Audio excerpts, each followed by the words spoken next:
Greetings, mortals, and welcome back. Why am I saying welcome back to you? You should be welcoming me back. I'm back.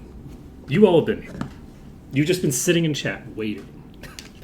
Let me TV remote. So, I'm back from Japan. Today, hey Rodaset, we are doing the Wardens of Chaos demo. I was not serious when I said that you all should be welcoming me back, by the way, just in case that wasn't clear. But thank you. Hey Celestial and Poutine. So we're doing the Wardens of Chaos demo again today. I think we're going to do all ranged. I think that'll be fun. And it'll just be a nice, relaxing way to get things started. I was planning on streaming yesterday, but then I could not sleep that night at all. I fell asleep at 5 o'clock. On the plus side, I got a lot of laundry done. I got a lot of work done around the house that needs to get done. Unfortunately, my water heater isn't working. We came back and the water heater isn't working. It's fine. Everything's fine. The house is not falling apart. We don't need to call an electrician today. Hey, that's not true. That's not true. Okay, so what we need is a scholar's cap to be introduced so I can do a proper Save the Queen run. Because that would be hilarious and awesome. So we've started up. So we've got a warrior, hunter, healer, and mage. Let's do that. 5 con. Who has the lowest HP? That's you. Let's see. Spirit does what again? How do I get tooltips for this stuff?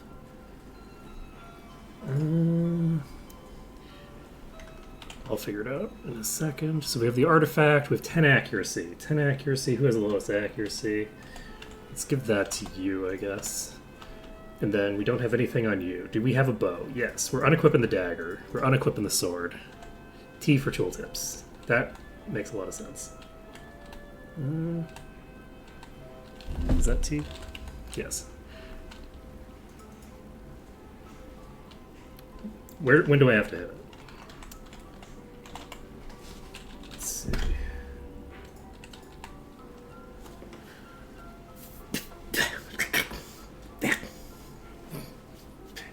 Sorry, I just shaved, and somehow, after I washed my face, there was still some, loose hair, and I just got, a chunk of loose hair in my mouth. Yeah, that was gross. Okay, so, what are we doing? Right, so we don't need a... Okay, so we equipped weapon attack. Makes sense. This is a new version of the game. This is the Steam version, so probably it won't have my stuff still. So right mouse button is on 2. Let's see. Oh, it saves where I was in this menu when I close it and reopen it. That's actually a really useful feature. Okay, so do I want... Wait, no, left mouse button also does this, so we can... How do I... Right click. Okay. Okay. So we have up to 4 hotkeyed, and we're going to need it, because we're actually going to be using spells this time, shocking as that may be. Ooh! Equipped bow attack. Does this specifically... This might make it easier for me, because I won't have to specify the thing. So we have weaken...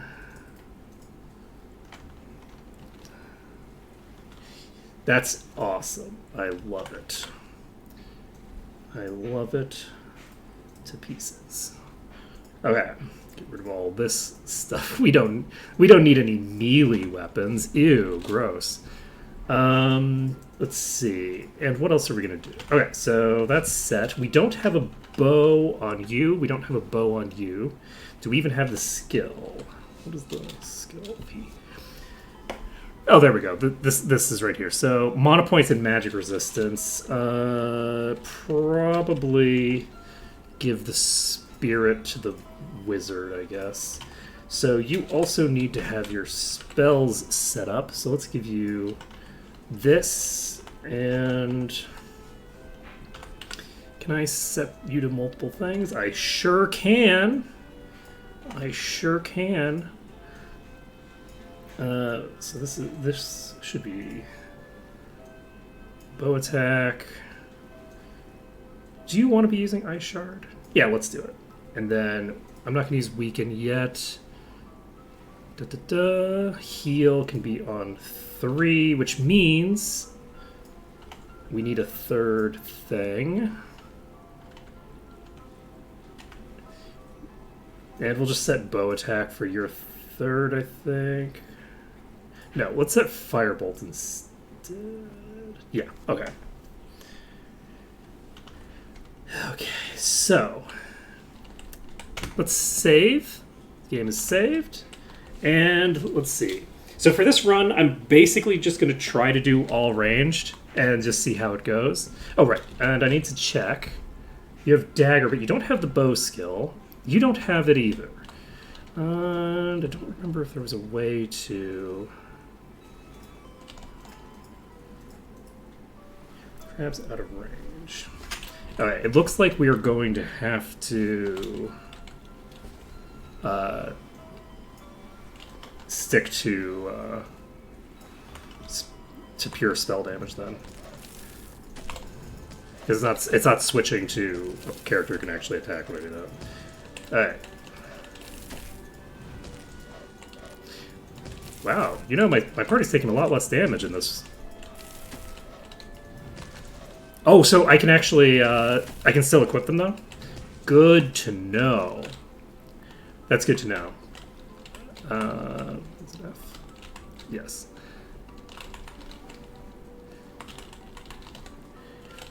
Let's save it up. Perfect. Can I go in the water? No.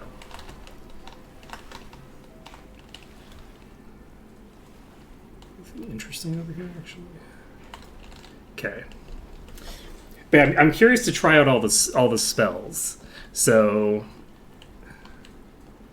we've got some buffs over here. How much regen do we have? Not a ton. Not a ton. Okay, we got 10 bless.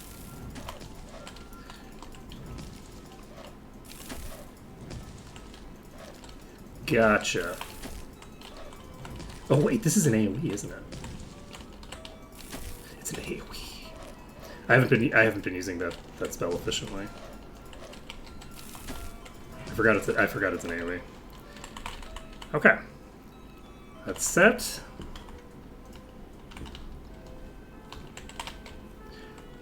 Let's see. Do we think that we're gonna get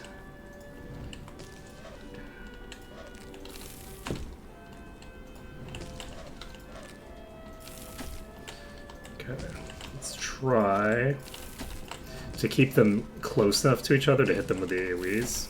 Fuck. Let's change that. That shit. Oh, right. I'm gonna need to change my hotkeys. Nice, we got the level up. Okay. So, we got the level up. We're gonna change our character selector. What is one bound to? I don't need one bound to what is bound to. Okay. Rebind, rebind, rebind, rebind. Yes, there we go. Let's see. Yeah, I'm generally not looking at my characters to see who's targeted, so I like to be able to just select the specific person that I'm looking for. So I'm always going to be doing that.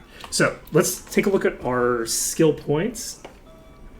So we have fire, which we're currently using.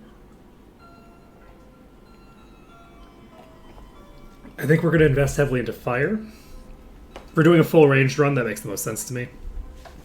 If we're doing full range, I think that water magic makes sense to invest fairly heavily into at the moment, because it's what has our AoE. Let's see. So let's invest into water for now. We can invest into bow, and we can invest into bow. So basically, this time, rather than why? Okay. That's weird. Let's see. Instead of investing all of our points into daggers, we are going, or I think a couple people were using swords. We are also going to be investing points into. We're going to be basically investing all of our points into specifically whatever our standard attack spell is going to be for each character. So, you can trade stuff. Magic Order is hail to the north.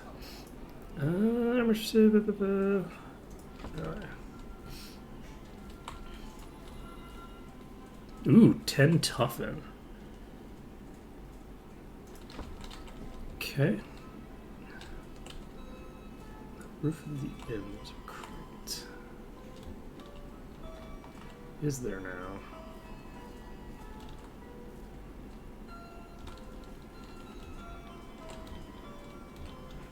Let's see it. Oh, there it is. Wow, that's tucked away tightly in there. Huh. Ooh, hello. We got another bow.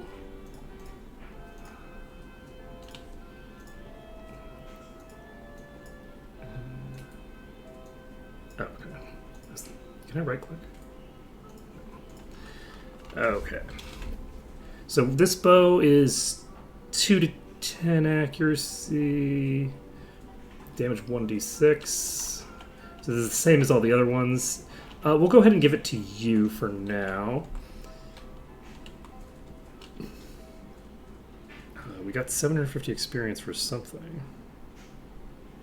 Is that from one of the things that I called you earlier? I'm not sure. Maybe that's from talking to the dude. Gotcha. Gotcha. Okay. Like turning in the letter quest, I guess. Where you're like being directed to where you're supposed to go.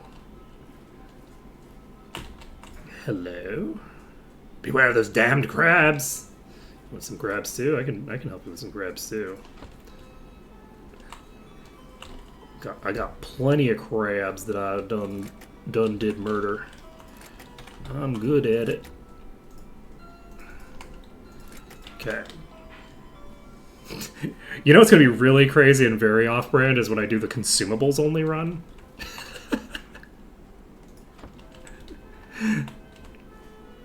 God, I still remember playing Legend of Dragoon specifically and being very disappointed about the fact that like the magic system was entirely tied to consumable items. So like the mage characters were basically useless for me. Bear in mind, this is when I was a child, right? This game came out a long time ago. I was full on a child. I have not changed that much. Let's see. I remember doing a run at some point where I decided because I liked the character, the archer character. What was her name? Was it like Shania or something? I don't even know what her name was. It's been a long time since I played Legend of Dragoon. Which, by the way, yes, amazing game, and its combat system is, in my opinion, one of the best combat systems that was completely abandoned and never really revisited in a meaningful way. For no reason, it's so fucking good. The combo system for the way that you attack, the way that you input attacks, the fact that the more powerful attack patterns were more difficult to pull off. So it wasn't just like, oh, I got a new ability, I'm just going to use the new ability. It's like, okay, this is insane. You have to put in this, like, this full combo, and different parts of the combo can be countered, but they won't always be. So it's not like, oh, memorize this input in this timing. It's memorize the 4 or 5 different ways that this can go, or just respond quickly to how it goes. So good. Very cool. You get like these 8-hit combos that you needed to like actually input all the attacks for. Very fun, very cool. Absolutely loved it. And I really haven't seen anything similar. It's like an evolution of the concept that Mario RPG has, right? That like active input, FF8 does something similar to as well. But like again, both of those are like very simplified, right? There's very simple, whereas Legend of Dragoon had a really cool and fairly complicated combo system that was a lot of fun. Anyway, love the game. And I should play it on stream sometime, which I will probably never end up having time for. But I shouldn't play it on stream sometime, actually. It would be fun. But I could play it off stream as well. That's a thing I could do. God, Legend of Dragoon was so good. Ah, man. The thing is that there's so much that I want to do, and there's just not that much time to do it all. You know, why am I fighting one enemy and casting spells at them? I should be...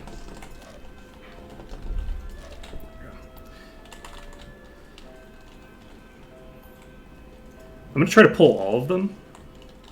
I missed one in the back. I missed... I need to...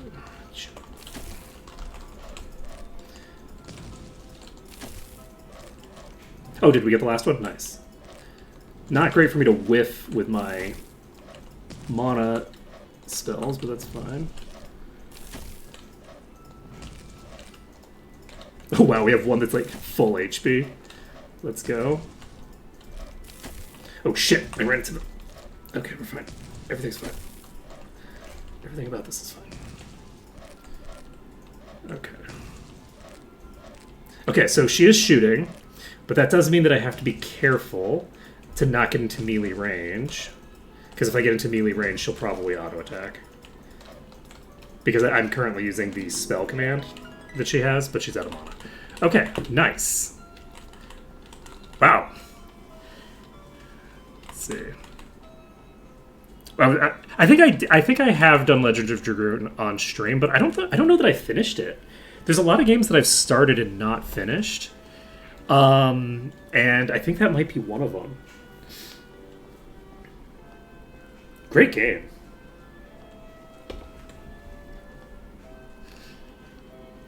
So we cleared out more crabs. This is very relaxing. Like, particularly doing it with doing the ranged thing, it's just so relaxing to just like come in and just be like, okay, we've got this nice music, we're just chilling. It's great. All right. And I don't remember where all the chests are, and that's fine. At some point we'll find some like incredibly overpowered spells and stuff. We don't have them yet, that's fine. We'll figure them out over time. Ding, ding. What's up? So we got another 1,500 from that. But the thing is that I used to play a lot of... Oh, okay. I used to play a lot of, like, JRPGs back in the day. And I play a lot less of them now. Whoa! Okay. 30 damage?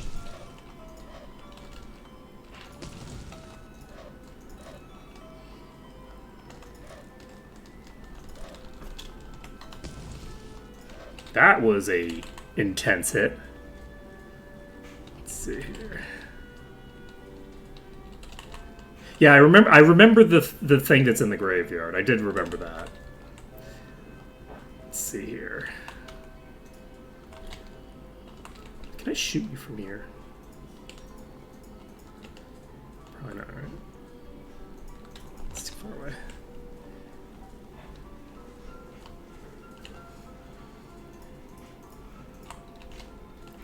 You know what? In fact, let's head straight there. I think that's fun. Okay, so why did I do that? There we go. Oh shit, I missed. Ooh, we need to be careful. Nope. We need to heal. There we go. Oh, hello.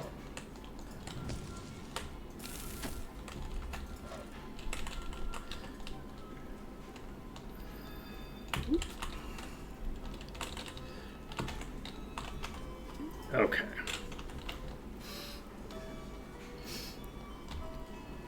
We moving. Do I want to go for you? Nah, I'm going to go straight to the graveyard. I'm curious to see. I don't really want to be... There we go. That's the ranged one.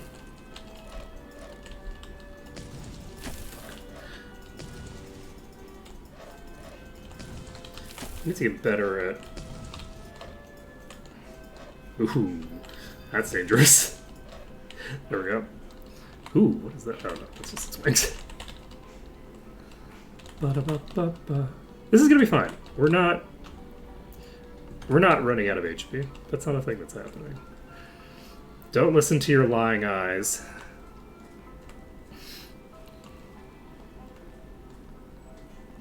Pay no attention to the mana bar behind the curtain.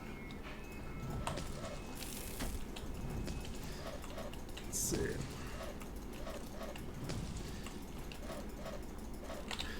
There we go.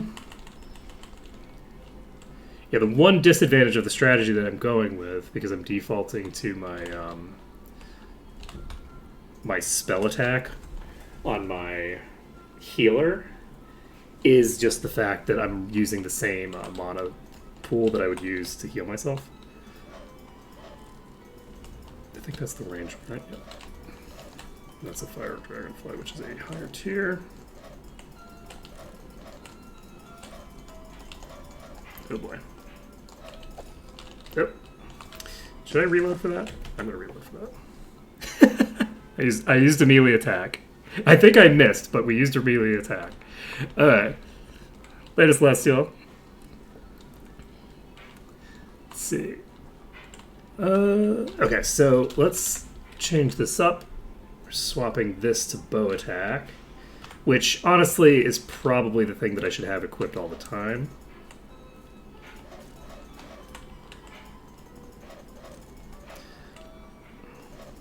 Oh shit. I hit the water. I have two characters that are doing that. Mistakes were made. Okay, so what do I want? But I also didn't save the fact that I did that. Very smart. Okay, we're gonna do this. We're gonna do this. That way we don't accidentally do any things. The other thing is that what's getting me here more than anything is I'm going down this slope. I should actually not be going down this slope while I'm approaching this, because if I go down the slope, I'm basically letting them freely approach me when they can't be attacked by me. It's like the opposite of the benefit that it had in when I was doing the melee run, where I'm basically blocking the ability of the enemies to hit me. I'm now doing the same thing, but I'm blocking myself from hitting them instead.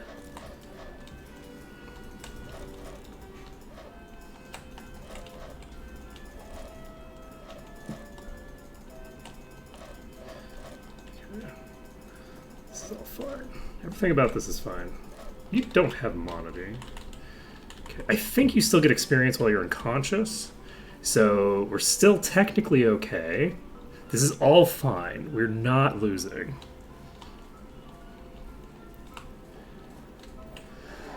We're not going to lose a battle of attrition. That's not going to happen. I could swap my bow to the character who's conscious, but I'm not going to, because that seems like cheating to me. Oh shit, got a big hit there. Nice. Alright.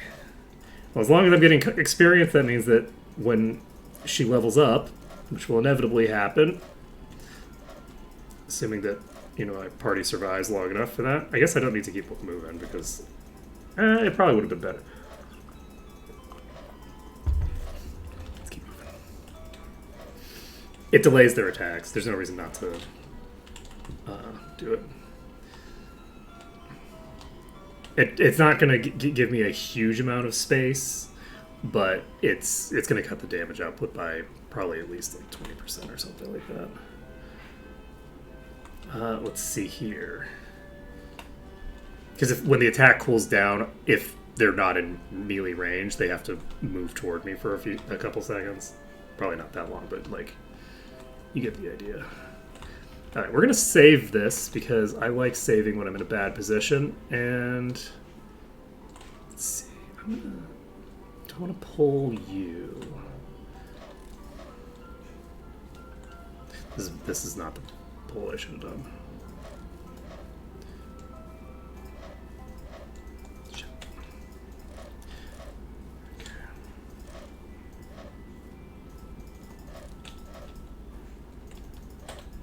Oh, that was close.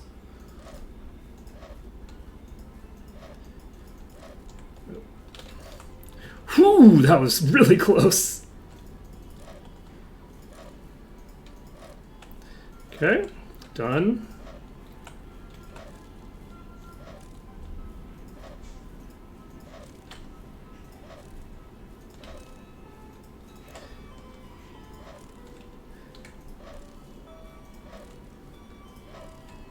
There we go. Okay, we are getting an EXP. We're down to 2 characters, one of whom, let's see, whatchamacallit, one character's almost dead, but it's fine. We're gonna be fine. Let's pull this other pack of dragonflies. Is this just 2? Got a nice big hit there. Should have hit the ground, I think. Why was I hitting the one in the back? It makes some sense to focus fire on the one in the back just to reduce the total number that are hitting me. But they weren't hitting me yet, and it makes more sense to actually reduce the total damage incoming. GG. GG. You died. That was interesting. Let's load it up. Okay, so that's a concern. There's a pull of... I think this other pack is probably more safe. I just need to make sure that I'm pulling it correctly. We have 2 of these. I don't have to care about the ranged one for now.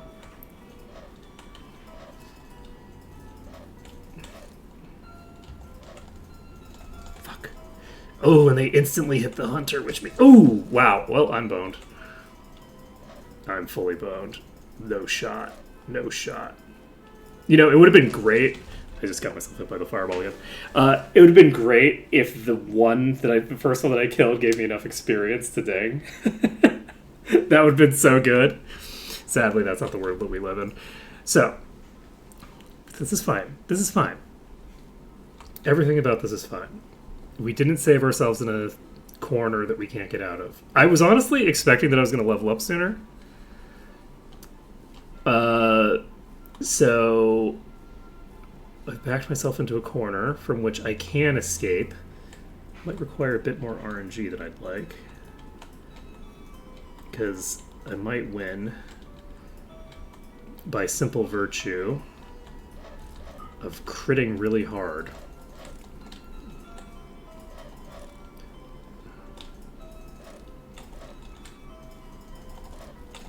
Damn, missed. I do think I want to kill...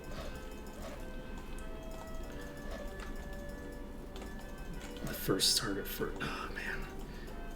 I'm having so many misses. Oh, I can't afford this many misses. If I get this one down, I've already won. So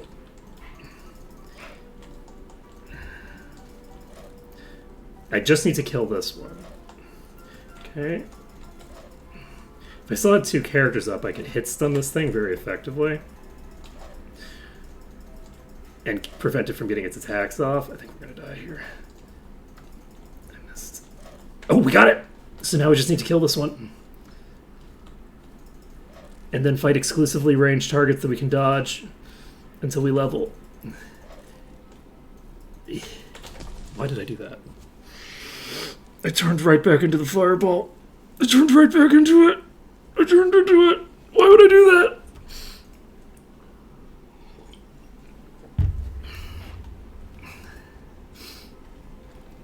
No temple healing, but bear in mind, I have access to, like, there's fountains and stuff that I could be tagging. I could also be running straight up to this thing in front of me and tagging that. Like, I have a lot of options in terms of healing myself right now. I'm just kind of enjoying, like, being at the very edge of death, and trying to make this work, because I'd like to get the level up heal.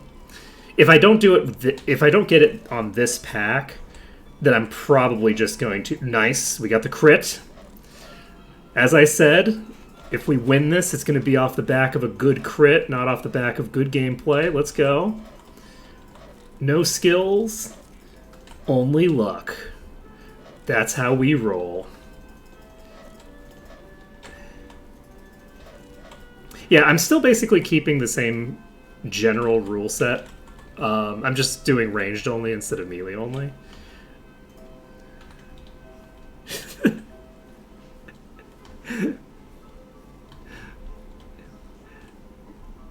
Indeed. Indeed. Con and physical resistance. I like it. Okay. Let's see.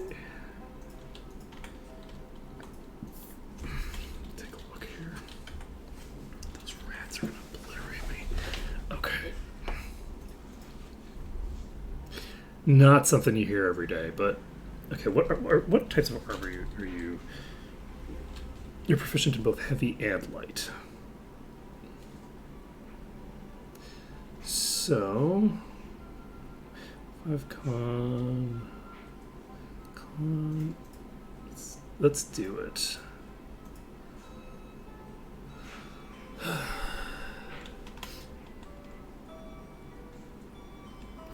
accuracy. I should probably equip that on you.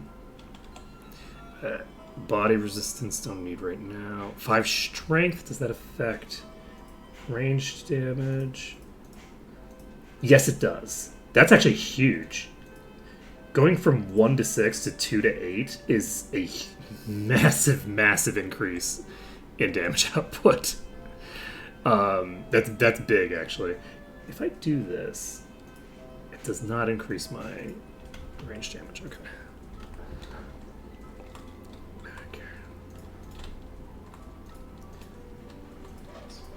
Ooh. That's concerning. I don't think we're killing this pack. Alright. So, we need to get the rest of our party back. Okay.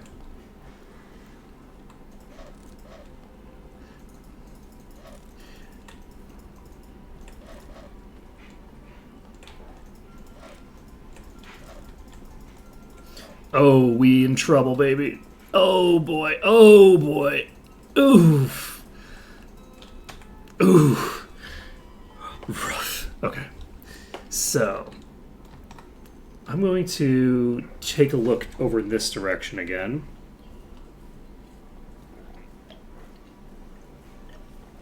We're going to check for other packs that are small enough or which have predominantly ranged...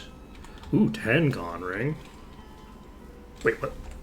Oh shit, who did I aggroed that pack? Whoops. Mistakes were made.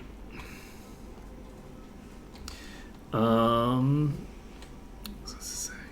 I'm gonna look for a couple other weak link packs to see if I can just pick up It would have been so funny if I had triggered this pack again, and then it was just chasing after me, and I died again, and I had just saved. That would have been very funny. Let's see. So we don't need to worry about those for now. Those are too strong for us. This pack, I think I just aggroed. They're level 5. I am in deep shit. The shit, it is deep. It is deep and abiding shit. Okay. The power of the wheelbarrow did not save me. Can I use the terrain to pull some shady shenanigans? I do have ranged attacks. So, if I have ranged attacks, is there any terrain that... this is a possibility, but I don't think it's going to do the work for me. Unfortunately, they move faster than me, so I can't really pull them very far to get to terrain that would be useful to me. I think we might...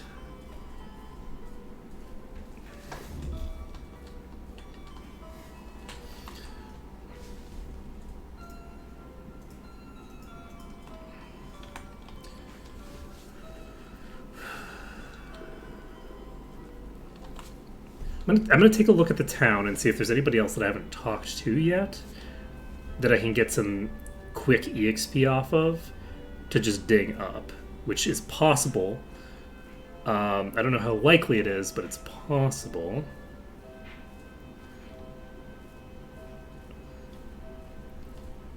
And this is Penelope. I talked to this person already. I think I got the 1500 EXP from this. Yeah. So I think we get this up to 4. Let's see. I actually haven't been to all the merchants. Ooh, speaking of which, that means that I can probably... Let's go!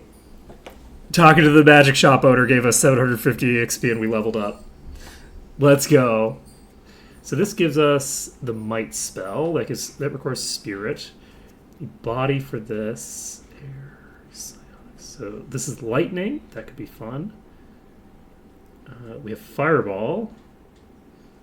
And we don't have anywhere near enough to pick that up. Bless, a meteor shower. I think that most of these spells we can pick up from the thinger. I'm gonna go ahead and pick up might. I'm gonna sell all my stuff that I don't need.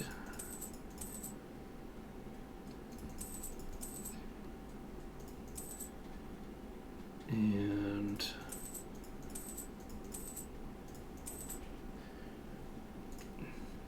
because we have like a lot of like ring slots and things like that.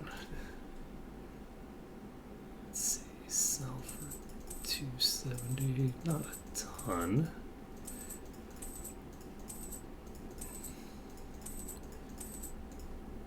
We have the spear. It's very, very cool. I wonder if I should allow myself to equip this as a stat stick, actually. Because I have the ability to specify only ranged. And it gives +5 strength, which increases the damage. I'm going to do it, actually. We're going to equip this, this spear on you. Because that'll increase our range damage by a considerable margin. So we'll give this to you. Then you can learn might. Long and annoying tooltip style skill descriptor placeholder. Indeed. Indeed. Did I set that one? I did, I think. Yes. Okay, so we got 12 might. Does 12 might give us 12 Strength. Guess we'll find out in a second. Yeah, I'm just gonna keep upping water magic. It's fine.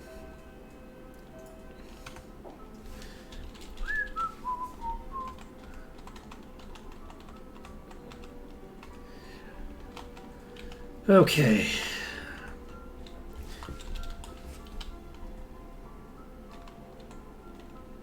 I believe that it did, because I think I had 8 in all of the stats that people were bad at. So let's take a look at what our thing looks like. 5 to 14. Ooh, shit. Actually, that's a big difference. That might spell is massively increasing our range damage. That's a big deal. We should. I'm going to take a look and see if we can pick up a bow for our wizard. Where are you? Okay. Library's closed. Fuck off. Because if we can pick up a bow for the wizard, this would cost us 900. I don't know that that's worth it compared to just waiting and picking one up later. Yeah, let's not worry about that for now. Let's see. Do I have to refresh these? Probably.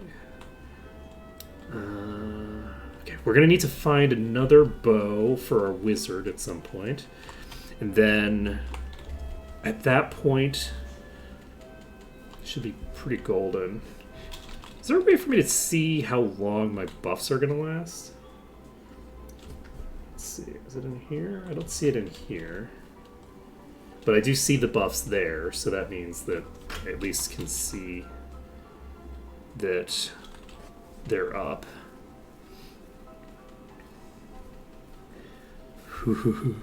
I'm excited. This is going to be fun. We're going to do so much more damage now. There's just so much more damage.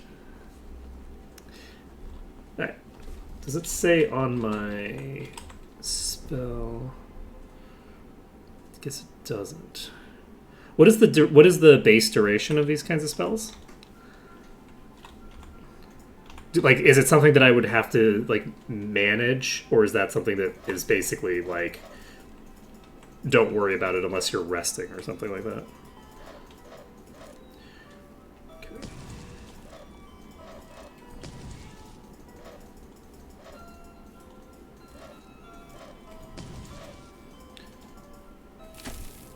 Why did I do that? Okay. So because of the fact that we're having some minor difficulties,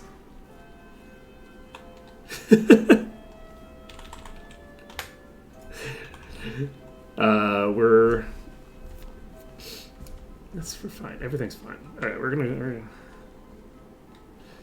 10 to 15. All right. That was silly. I should have hit one of the ones that's in the middle. What am I doing? Oh, geez. There's so many in this pack.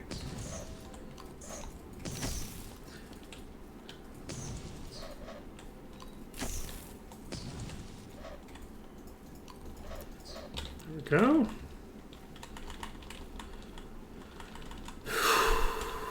This is fine.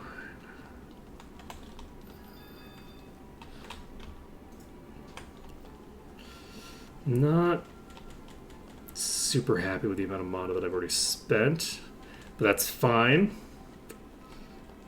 With an archer in this pack, it's a lot of rats.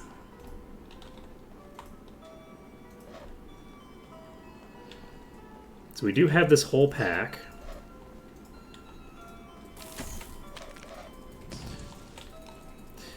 I do think that we're going to have to basically just burn through this with full resources. Oh god. Though now that I think about it, that means that I'm not going to have healing resources. So...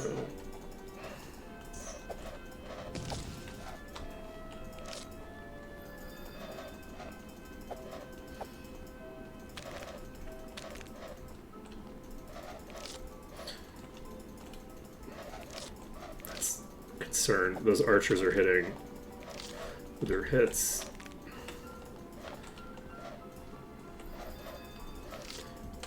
Okay.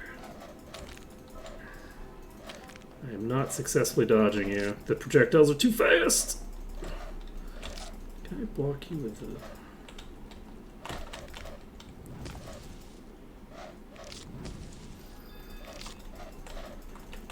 They live forever and ever. We back. We survived Japan. It was beautiful. We were wandering around the mountains, and lots of like mountain lake scenery and stuff like that. Beautiful in all weather. It was not sunny. It was almost like it was basically cloudy basically every day. And that's amazing because it means that my lily white skin was not obliterated by the sun, and we were able to have a really good time. It was really way colder than I would have expected it to be in June, but we were very high in elevation. You know, like that's what happens. You go high enough, it's always winter. Let's see here. Let's take a look at our. Okay, we have had might wear off. We're going to recast it. And I think we're going to actually pull... I shouldn't have recast that yet. Yeah, we're doing a full ranged run. Just because it's fun. I want to try out all the things that I wasn't using before. So we're gonna try things out. I was thinking about doing like a normal run, and I'm like, I can't do a normal run. I can't just like use the fighters to do melee stuff and the casters to do caster stuff. That's insane, right? That's not a valid way to play a video game. So, but anyway, yes, I'm enjoying myself.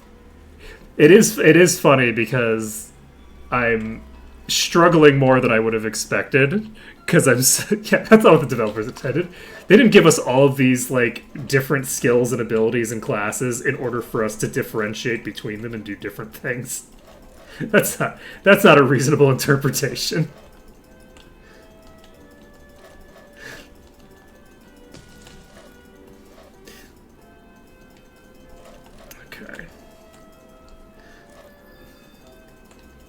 Okay.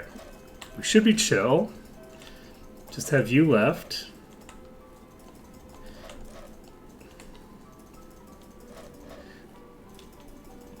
But it is very funny. Oh, shit. How we have, like... I've been wanting to do, like, another Save the Queen run. Why do I do this? It's not hard to dodge these. Did I do anything especially good in Japan? Honestly, I think that it was all, like, especially good.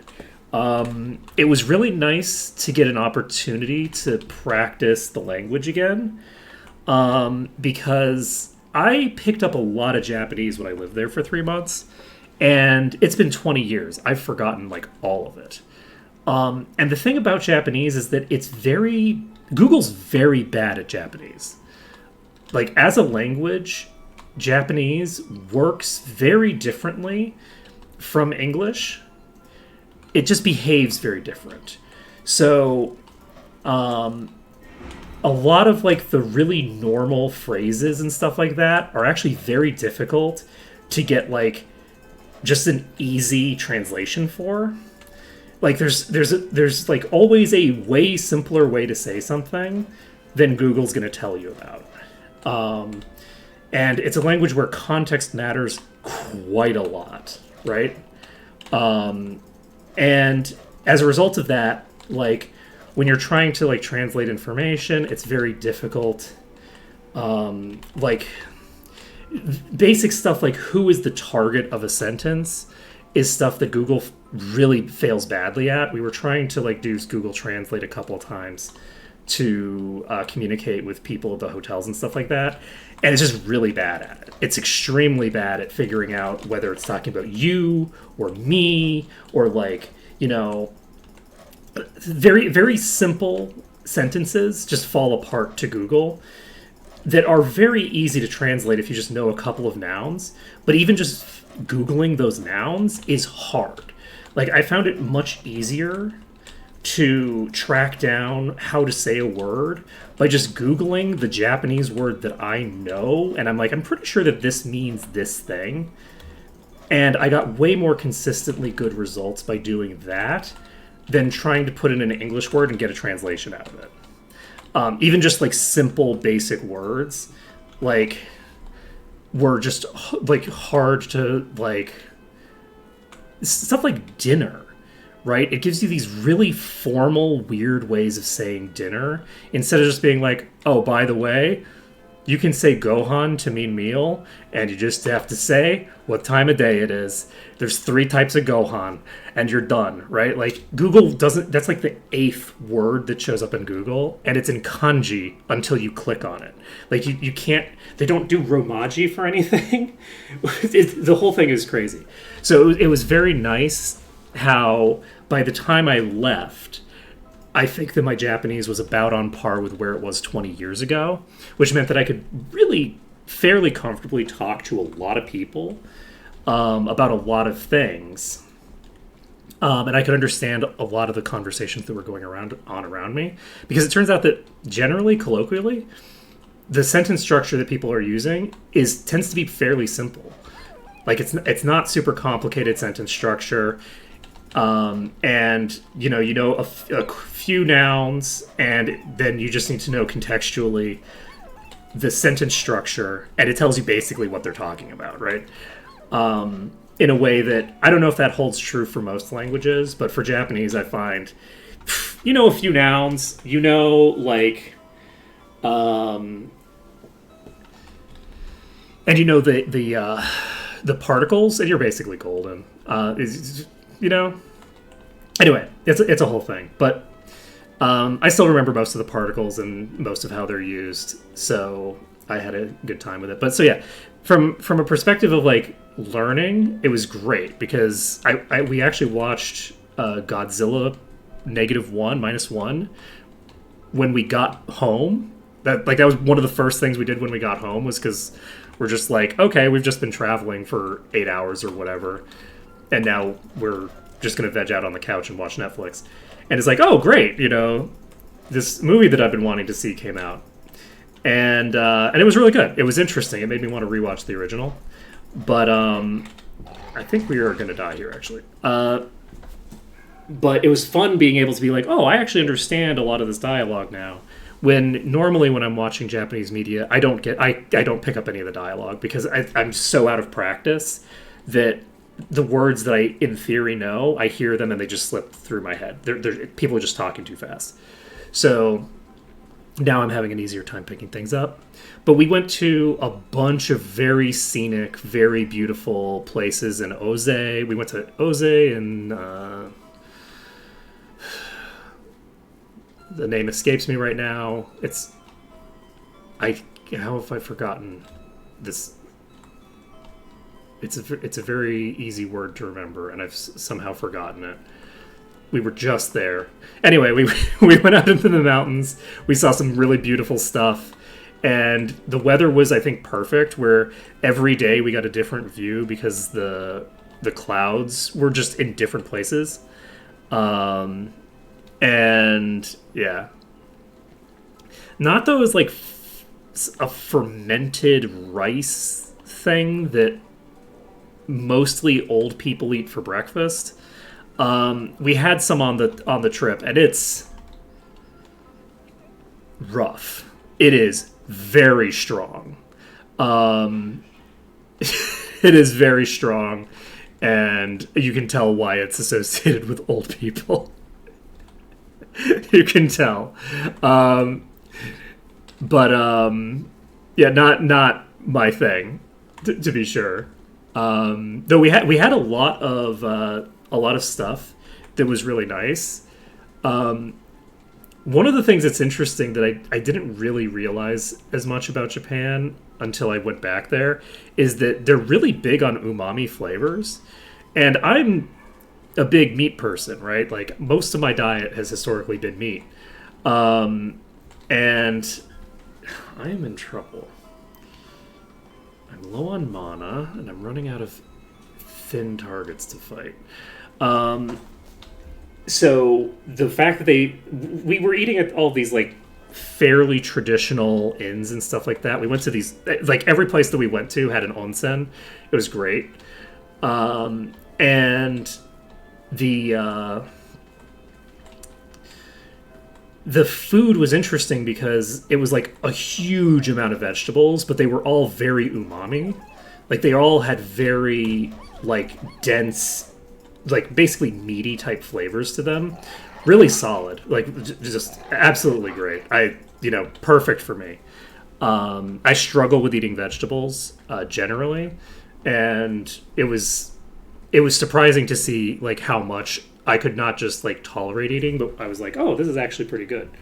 We got a few ideas for stuff that I can add to my diet here, because I've always like hated mushrooms.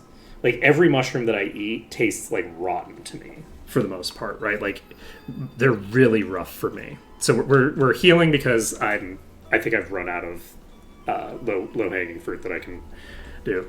Yeah, mushrooms seem like the kind of thing that I should like, because mushrooms are like, oh great, that's like if you made a plant but meat. And it's like, no, I dislike mushrooms more than I dislike plants, which is saying something. Plants are very rough for me. But then there's a specific type of mushroom that we had while I was there that looks absolutely insane. It's the most insane mushroom I've ever seen, and it was really good. I really liked it. So let's see. Layer with prime rib. I've tried a few different types of mushrooms. Clearly not enough of them. I've had a negative enough response to most of the mushrooms that I've eaten that I haven't really been invested in like trying a lot of mushrooms, because it's like, well, I've had a really negative response to these. But yeah, this is a problem. But yeah, so we found a type of mushroom that was very common. A lot of places had it as part of like the menu, and it was really good for me. So they also had a bunch of mushrooms that I don't like, so there is that as well. All right, we need to heal up. Okay, we leveled up. See. Anyway, I don't eat salads either. I'm beginning to realize that it might be an autism thing. Like I have a texture sensitivity to a lot of foods that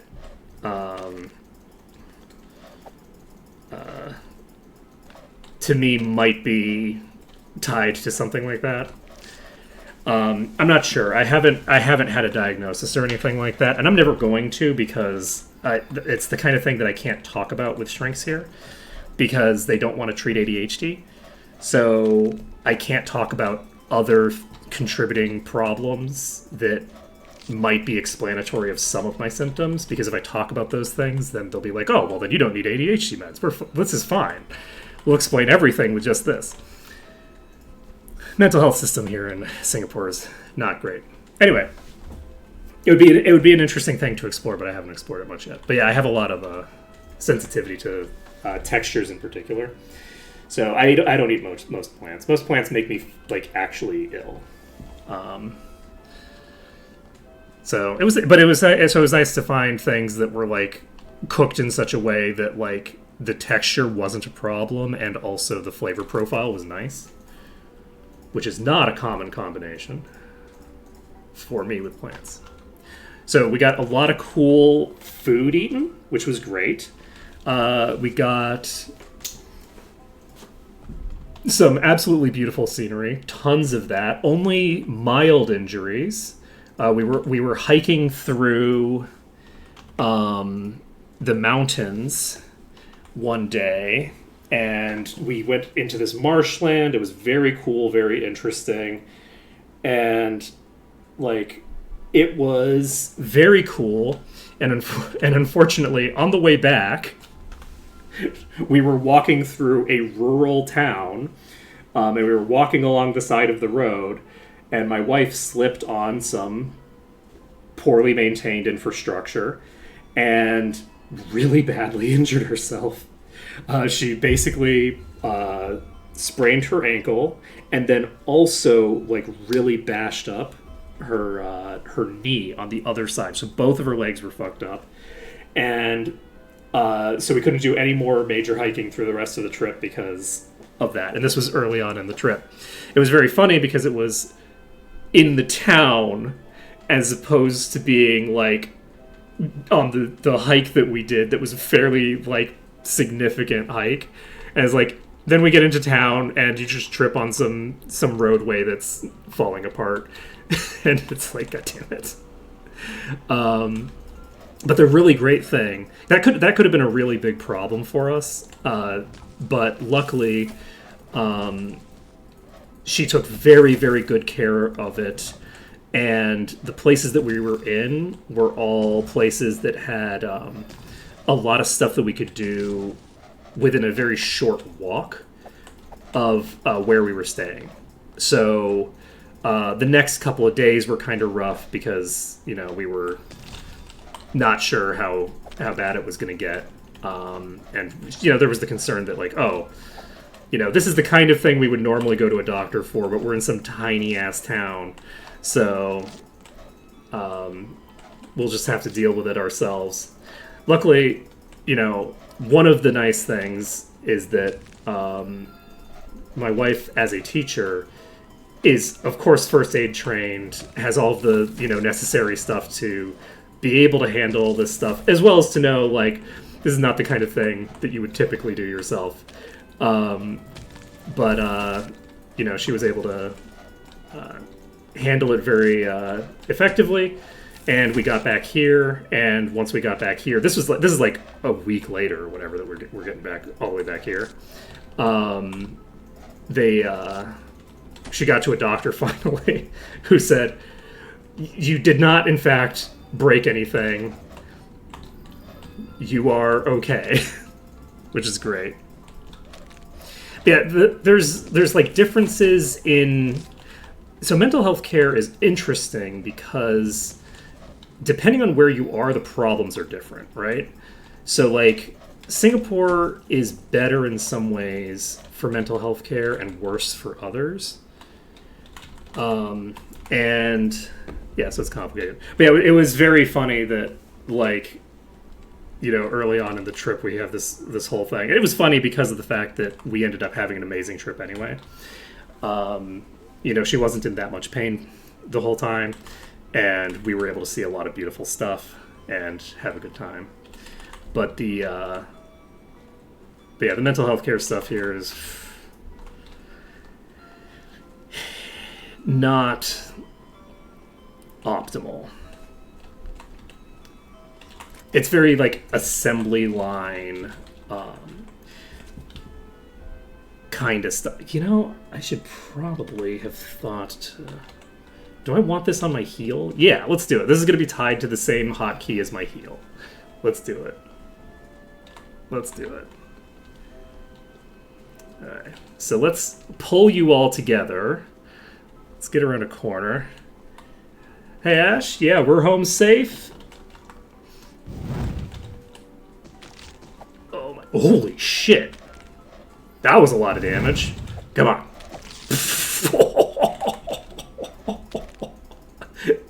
Wait, did that hurt me? I think I might have hit myself with that. Considering how much damage I have taken, I think I might have hit myself with that AoE. Wait, no. No, it's fine. Go away. Run away. Run away. But yeah. Yeah, we're home safe and sound. All things are good.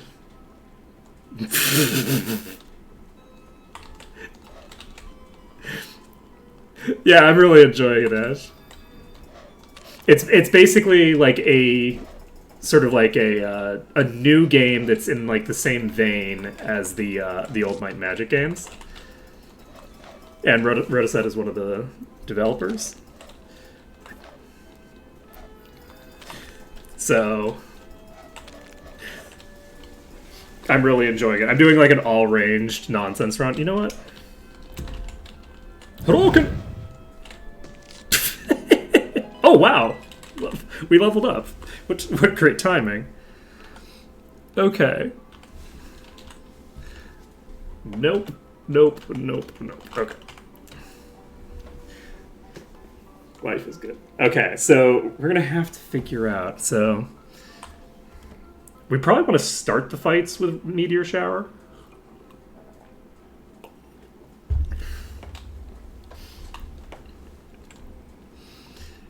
Probably a thing to start the fights with rather than a thing to... Yeah, the demo for this is available right now. That's what we're playing right now. That's the wrong character. Come on. Let's try it. Ooh, look at that. Oh, it's so much damage. I love it.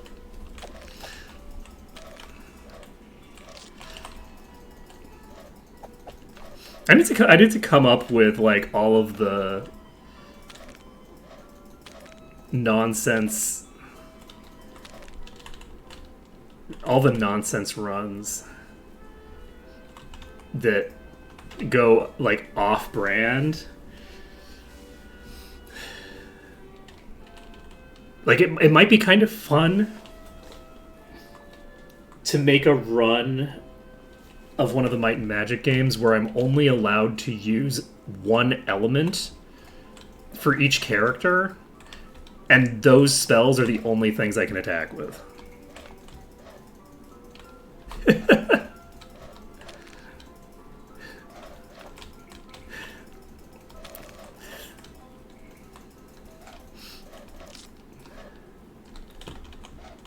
Yeah, the only issue with it is that there are 7. I guess technically there's light and dark, but I just wouldn't need to worry about those. There's only 4 slots, but I think that I just do like elemental.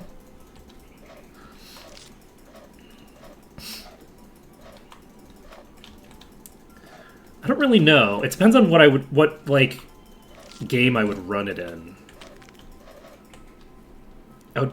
If I was going to run that, I would probably do it in 6, honestly. I might do 4 druids.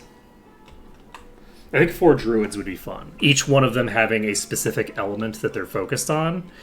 And, probably should have done the leader in that. Oops, wrong card. I mean, they're all ranged, so in theory, this should go pretty smooth. The problem with Merge Mod is that it's so long. That's the one big issue with Merge Mod, is that it just takes so long to finish a run. And, you know, I've been more consistent recently, which is good. But like at the same time, like I don't know that I want to commit myself to, you know, that long. Whoa, we took out the Necromancer in 1 hit. Okay.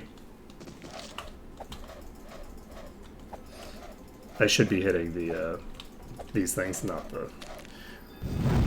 Okay, can I get out of range? Yes, I can. Okay, perfect. Oh, I just hit a single target with the Meteor Swarm. Oh god.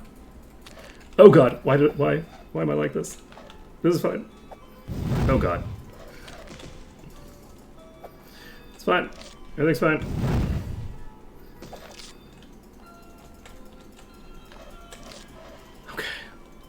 I think we're going to be okay here. Oof. What is time? Nothing but a miserable little pile of secrets. But enough talk. Have at you. I just realized that I have not cast Might. Let's do that. Oh shit! I just pulled an entirely different pack. Oh, I'm so fucked. I just leveled up. There's no shot. There's no shot. What? What? The clutch! The clutch! What is this? Hashtag calculated. Okay. Wow. Okay. See, that is what we needed. The absolutely clutch. Just level up, cast a meteor swarm right before the whole party dies.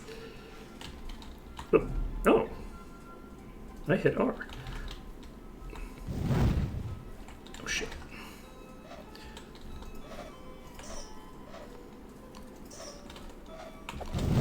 Let's try it. Ooh boy, yeah. No. Oh man, I love it. Okay, I'm gonna be playing around with this meteor swarm. We're gonna be living life very dangerously. I'm not gonna use another meteor swarm on this one though, just because it's only the one. There we go. We're low on mana already. Life is good. Yeah, I'm enjoying the meteor swarm. Pulling with it is fun, and then we dive you and we say, "Hey, how's it going?" I hit myself with it that time. God damn it. I hit myself. Okay.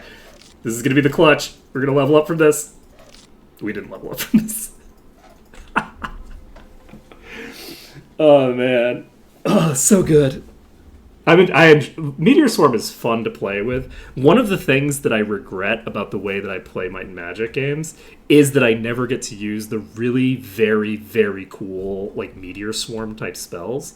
Like, I don't think most modern games have anything similar, right? Like, from my perspective, that kind of spell design is just not really done very much in modern games.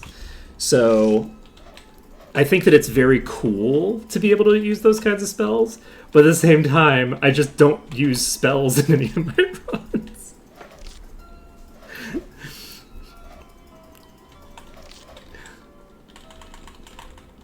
Let's see. Save it up.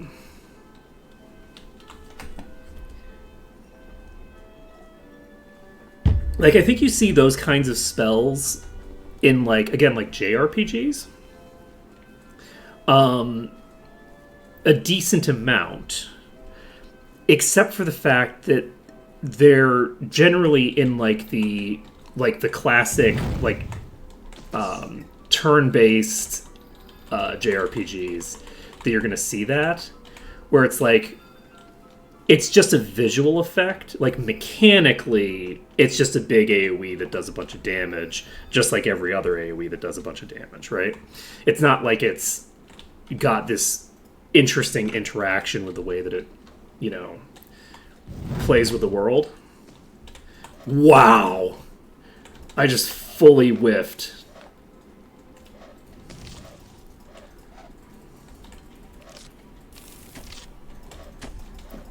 Oh, shit.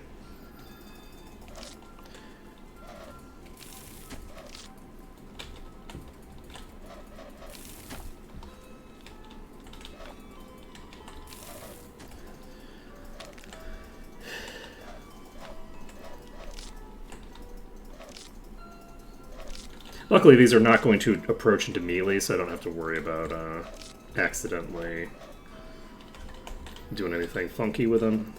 Whoa, dem crits.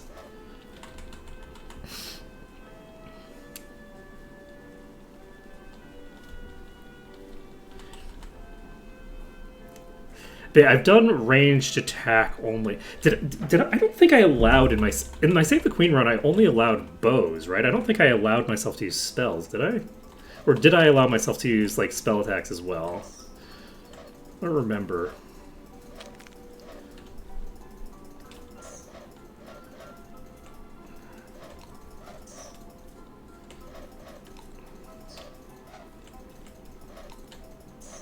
Oh, nice. We leveled up again. Perfect.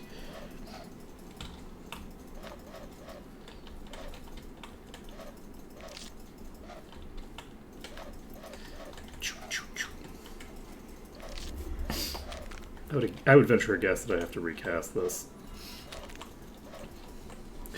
But, you know,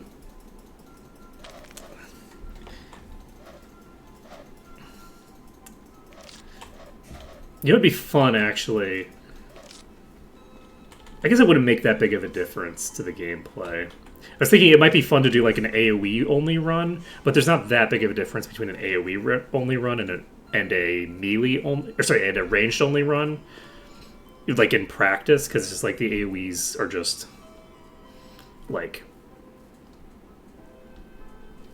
doing the same thing that having to reload if I melee'd would do, right? So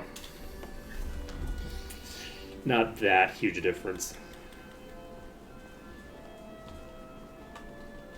But yeah, I really want to do another Scholar's Cap run. Oh man, the Scholar's Cap is so much fun. I'm looking forward to getting back into my Might Magic playthrough. What my hope is that over the course of the weekend, I'll have the time to like basically catch up on my I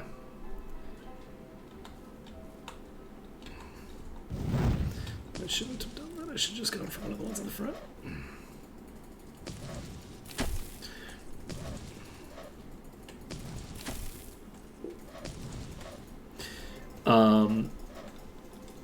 And basically like get myself refamiliarized with all my characters and how they're all working and stuff like that. And then on Monday I'll be prepped to do that. But yeah, I also still have not fully caught up on all of my mentions on Discord. People have added me several times in the last 2 weeks, and I have not seen all of them. Because, you know, I was busy in the onsen.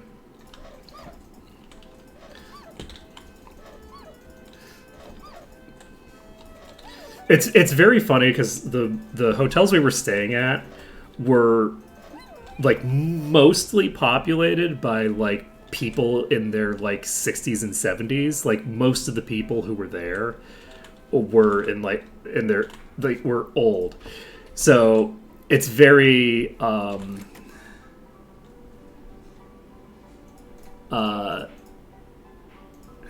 agility. And attack. I like it. So who's getting the good bow? Let's give the good bow to the actual hunter. And then we actually have 4 people with bows now. We can give the accuracy gloves to probably you. Honestly, it makes more sense to put the accuracy and stuff like that onto the targets who have more. If I do this, it does. In equipping this, I'm going to equip this as a stat stick. Because this character, I don't have to worry about them ever using a melee attack. So we're all set here. We're equipping this as a stat stick. This is going to increase our range damage to 13 to 26. I like it. Con gloves. Let's give those to you. Let's see. Let's give this to you, I guess. 10 accuracy. Perception. Perception increases crit chance. Let's give that to the person with the highest damage. And agility.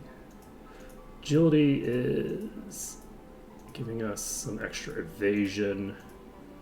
Does not impact our thinger stats. But yeah, like, I think that going to an onsen, it's optimal to just have it full of, like, uncles. Because the old farts give no shits. They have zero shits to give. And are... It's the most comfortable way to be, you know, naked in public, is surrounded by old men. That's my experience. Yeah, the onsen were very nice. They weren't very hot. All the onsen were fairly, like, lukewarm, but it's fine. You can't really have them be too hot as, like, public facilities. But I've also, like, when I was a kid, I would take, like, such hot baths that, like, if I wasn't careful, I would scald myself as I was getting in. So it's also possible that I just don't have any nerves left that can actually recognize temperature in my skin. I don't think that that's accurate, but I have a slightly different perspective when it comes to what a hot bath is. But yeah, it was delightful. Yeah, I had a great time in Japan. We had a great time. It was very nice, and it was a victory on all levels. Very pleasant time. There we go.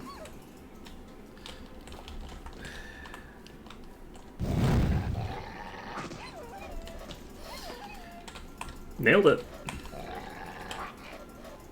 We nailed that meteor swarm. Just hit every target except I think one. Beautiful. Didn't even kill ourselves with it. Even more beautiful. Let's see.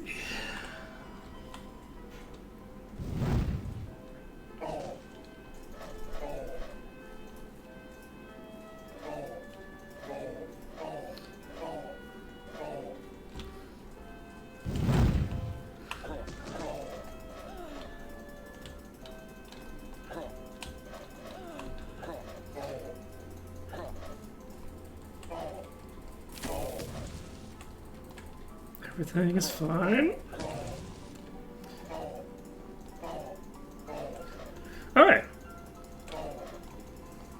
Yeah, this is going pretty smooth. Now that we've stopped wasting all of our healer's mana, things are going very smooth. And now that, like, on most polls, we're obliterating, like, half of the enemies before the fight even begins, you know, that helps as well. Though these polls are smaller numbers of stronger enemies generally. I targeted the one in the back. God damn it. I'm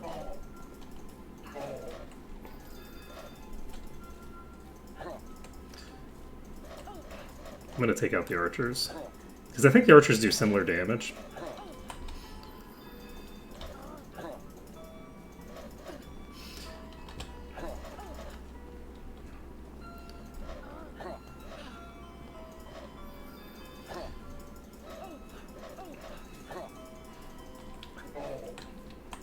Yeah, they do. Check 5 to... Yeah, 5 to 14. So they're more accurate and do a tiny bit less damage. And I can't, like, I guess I could negate their attacks by getting around a corner more effectively than I can with these.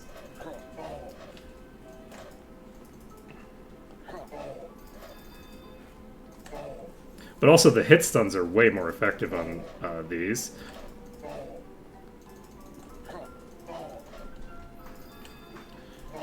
Because rather than just stopping them from attacking for a second, I'm actually increasing the distance between me and them whenever I do it. So there's the potential to keep them from hitting for quite a while. Let's see what this is. This is a 5 strength bow. That's a pretty big upgrade for whoever I give it to. Let's give it to you, I guess. We still have... Oh, did I level up? I have 15 skill points? Holy shit. Alright. Dump those points into fire. Dump those points into... Do I need the water, though? Shouldn't I be putting it into spirit at this point? It's fine. Don't even worry about it. Don't even worry about it. Spirit damage. Save it up.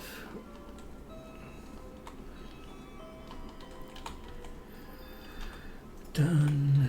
Da, da, da, da. So.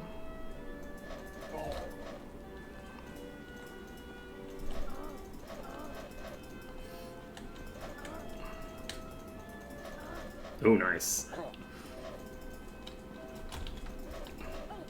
Go. When I'm on a terrain like this, I should probably be jumping.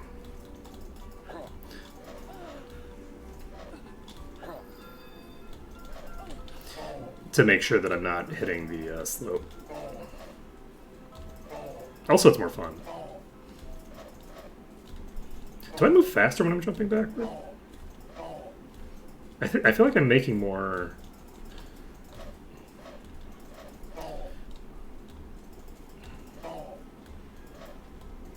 Like, I don't feel like I'm moving faster, but I do feel like I'm getting my distance on them better.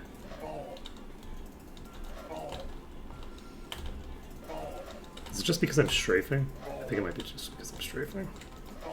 Whereas before I was just walking backward. Interesting. Interesting. Oh, we got another bow. And it does fire damage, so it's a slight upgrade. Let's give the fire damage bow to you just because fire damage. It's on brand. Not a great idea, because I don't think I have any enchantment on the person who's way better with a bow. The fighter. But that's fine.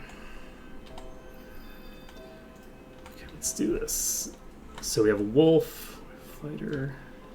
Right, we have these people who are harder. One of the things that I probably want to do here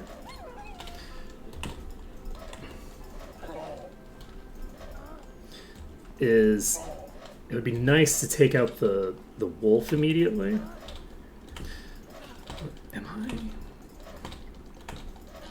You know what I think it is? I think something about the way that I'm doing this is actually accumulating movement speed.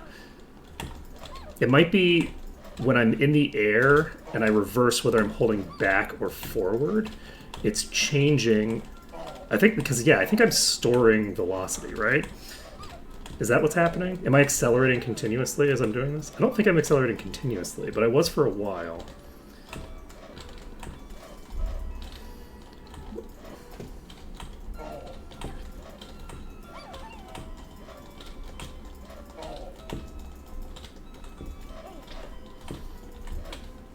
I'm not entirely sure what's happening. How bad is this for motion sickness, by the way? This is fairly coherent to me, but these whip turns might be kind of a problem. I'm mostly just enjoying trying it out, because look how fast I'm moving relative to them.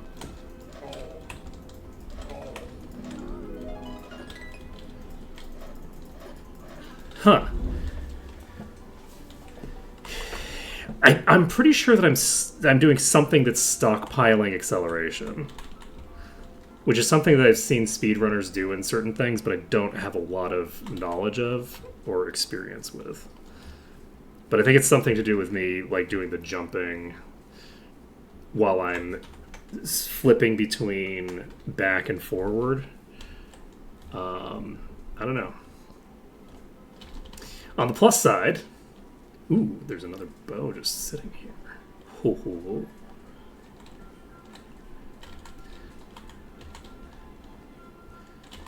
How are we doing? 2 to 12 fire damage and a bunch of accuracy. I certainly like that. We'll give that to you. So now we have 2 people with really good bows. We have Meteor Swarm, which we're not going to be able to use for much longer, but we can get some use out. Just whiff.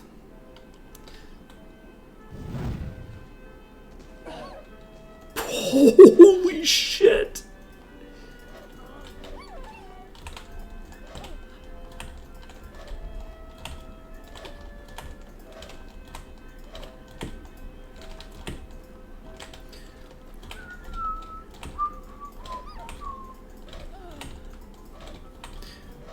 Yeah, we're clearly accelerating in some way.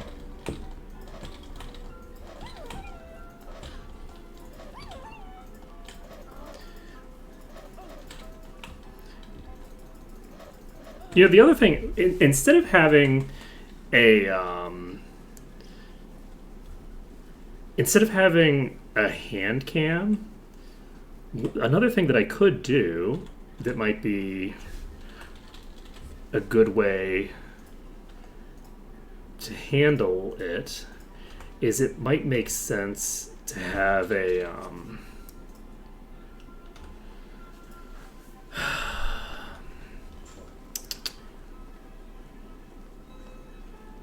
I know that a lot of speedrunners have the thing where their inputs show up on the screen, and something like that might be fun to set up for when I'm doing certain kinds of games.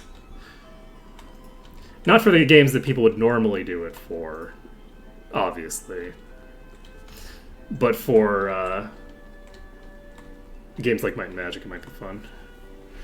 Alright, we don't have Fireball yet. I don't remember where Fireball was. Or do we have Fireball? Did we pick up a book that I didn't pay attention to? No. Don't remember where that was. I thought it was outside somewhere. But I don't think we can use Meteor Swarm in here. Actual input tracking might be fun. Because I've thought about doing like an actual, just like a camera for that, which could be fun. Just because, just seeing like the weird ass ways that my hands move when I'm playing Might and Magic seems fun to me. But I could duplicate that at least somewhat with a thing that just tracks, you know, my hand motions. That would work similarly. It just wouldn't be quite as visually interesting.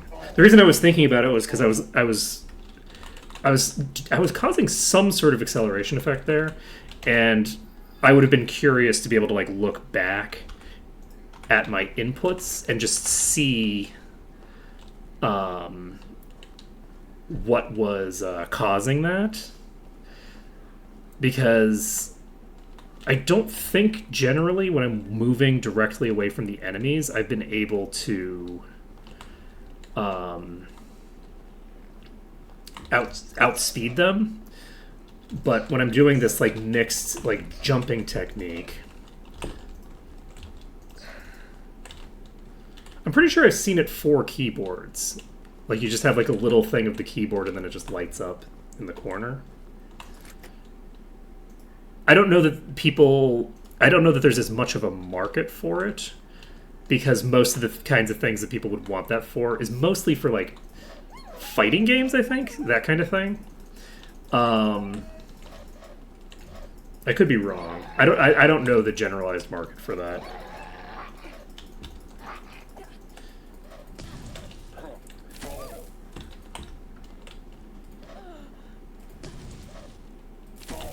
That's definitely not the right spell.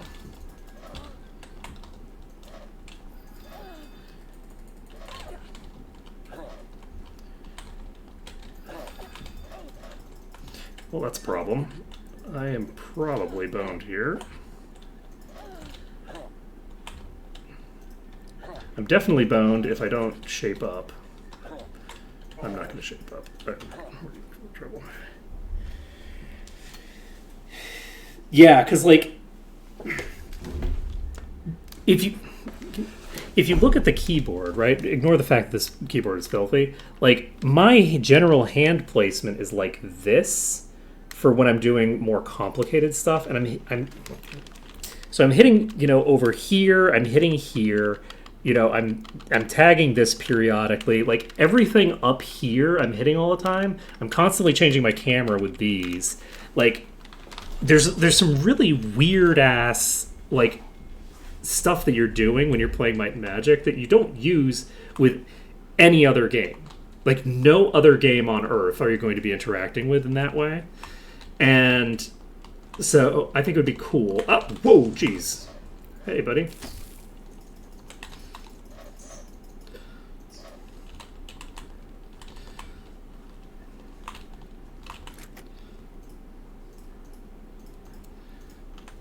Let's see. I don't know about with StarCraft. Like I don't remember like what keys people are using for StarCraft. They might be using some of the same keybinds for StarCraft. I wouldn't know. I haven't played StarCraft seriously any time. I played a lot of it when I was younger, but I never played it well. I was never on like BattleNet or anything like that playing. And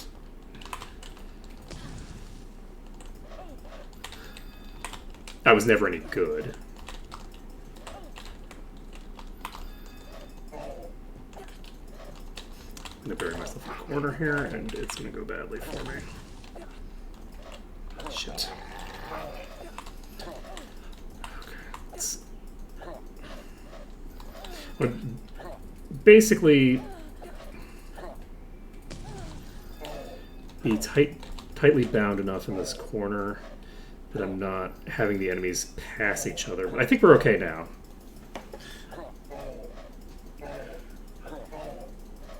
Okay.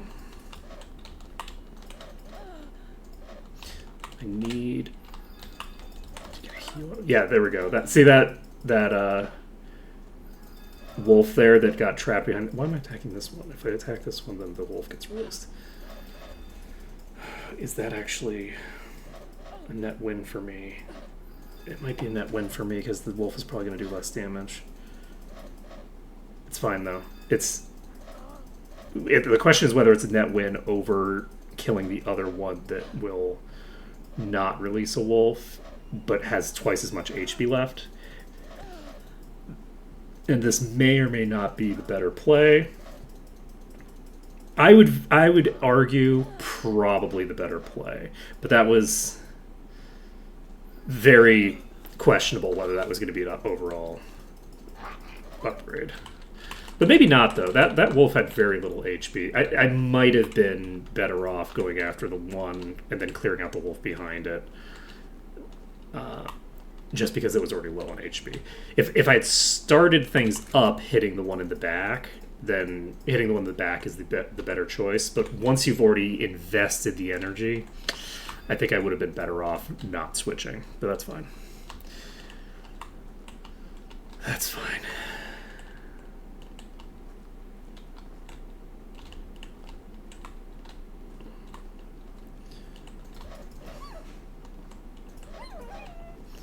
Let's see.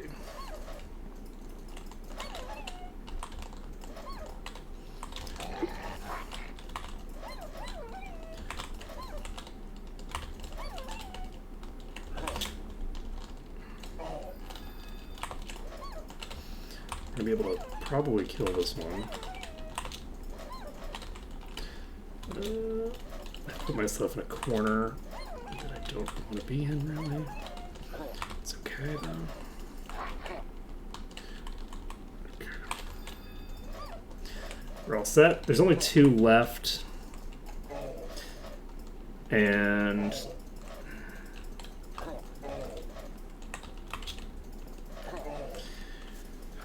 I think I am going to just brute force these. We're all good. Okay.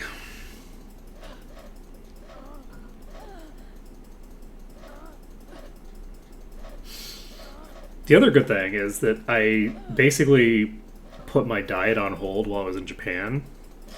And when I did my weigh-in when I got back, I weighed the same amount that I weighed when I went to Japan. So that was good as well. I was not really expecting that. I wasn't expecting to be able to maintain it because we were given pretty big portions while we were there. Basically, all of our meals were provided by the hotels because we were really out in the boonies, right? Like, there's nowhere nearby. There's no restaurants you can go to, really. It's like a little tiny town, and then, like, you know, hiking trails into the mountains. And so we were eating all this stuff that was provided by the hotels, and the hotels were giving us a lot of stuff, which was very funny. They were just huge meals. But yeah, but I came back and I weighed in, and I'm like, oh, I weigh almost the exact same decimal amount as when I left. So that was very nice. I was expecting to put on at least a couple kgs while I was gone, but we didn't. We did not. Which is very good. Which is very, very good. We're making good progress there. Now we just need to progress through this place. I just realized that I have all this, like, all these robes that I do not have equipped.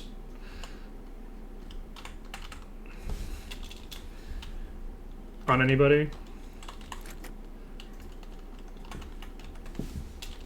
So maybe I should do that. You know, some constitution.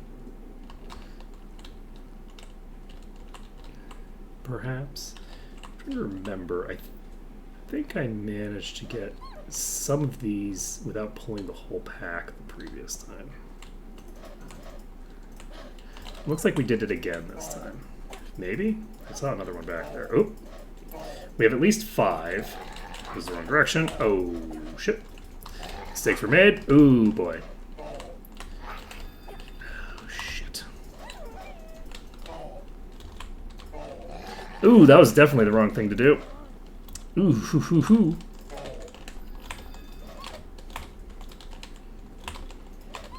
I think it might just be from running, from jumping on its own. I think we're just accumulating additional momentum from jumping.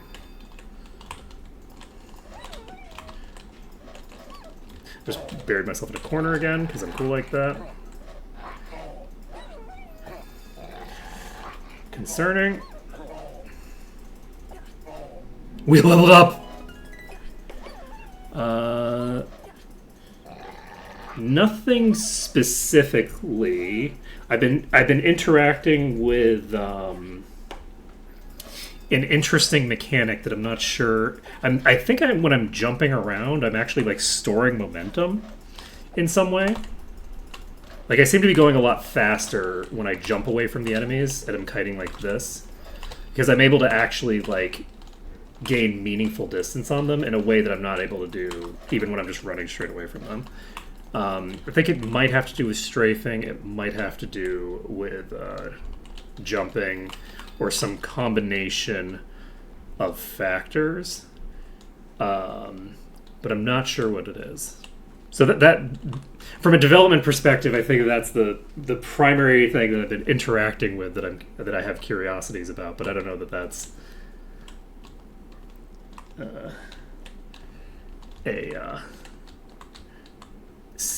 I don't necessarily have a ton of questions. Let's see.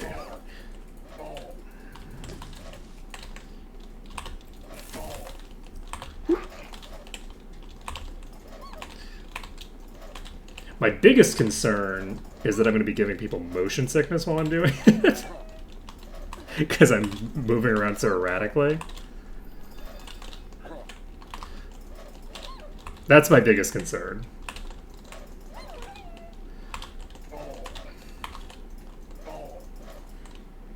see.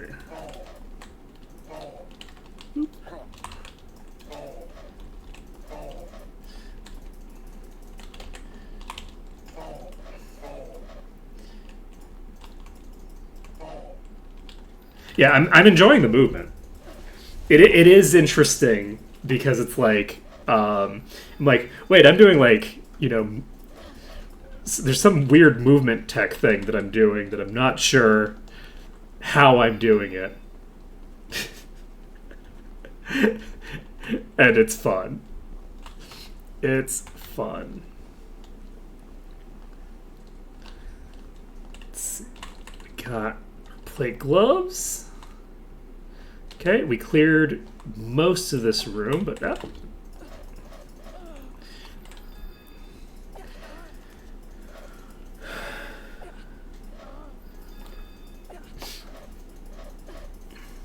all set. Just gonna hang out for a bit, you know? Just do a little bit.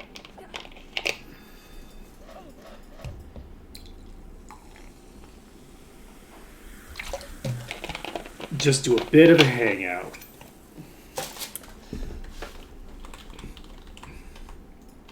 Go slightly less crazy with our movement for a tiny, tiny bit of time.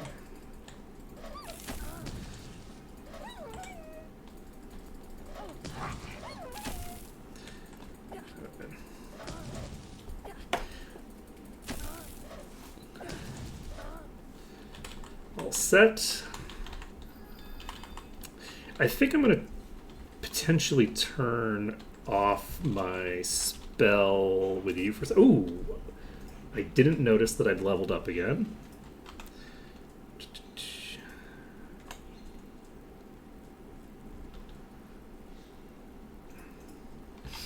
And let's see. Right, let's go with this. Oh, right. I also haven't been recasting Might.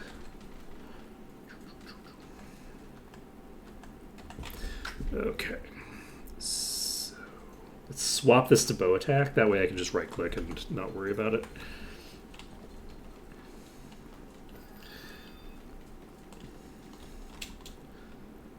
This is the way that I want to go right now.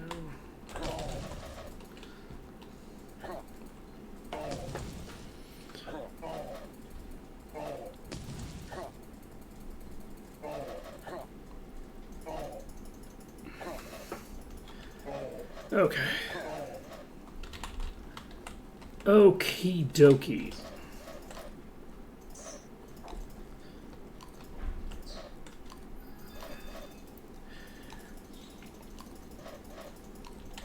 We'll get you. We'll get you eventually.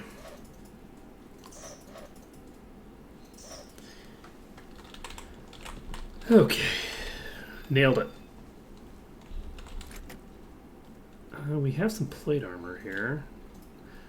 I could dump this plate armor onto our fighter. Ooh, we have a 3 strength ring, or 4 strength ring that didn't equip. Right. 14 to 27 damage from you now. Not too shabby. So we're almost finished with our first dungeon. Probably. I think we're almost done.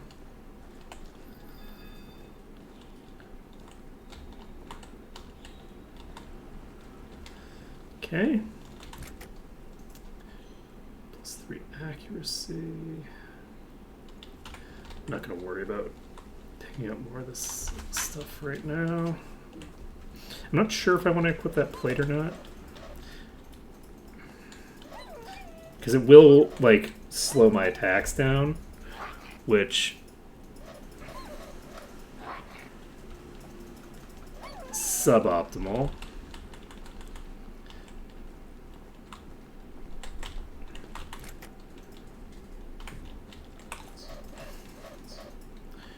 Okay. 10 accuracy.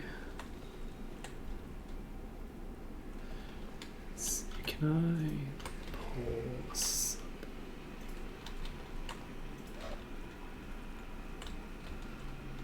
Let's see if I can pull a subgroup of this.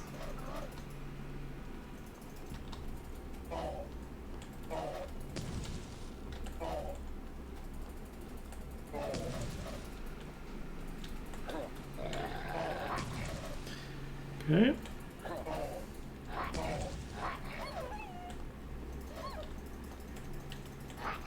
47 damage crit? Holy shit. That is a big, big hit.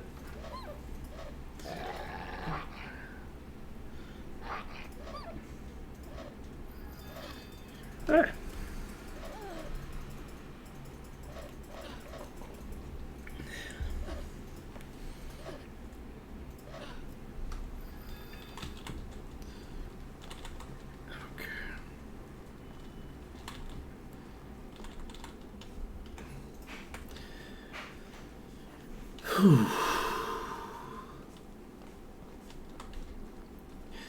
So we've cleared part of that room. I don't know if we've cleared the whole thing. We definitely have not.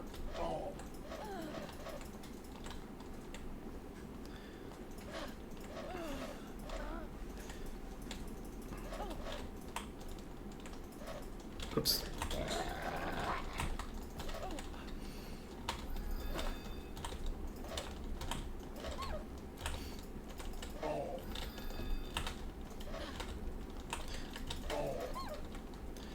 Okay.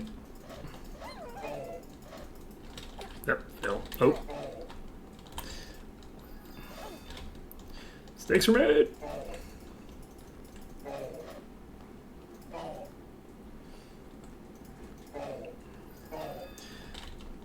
Mistakes were and continue to be made. That's button.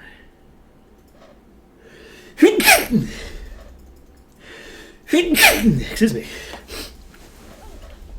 Oh man. Oh man. Oh man, oh jeez. Okay, we got a new bow.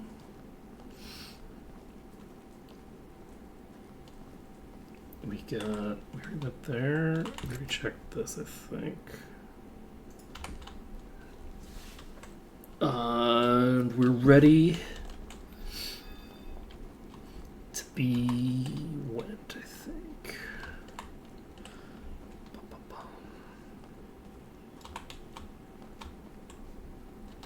Okay, that's everybody in here.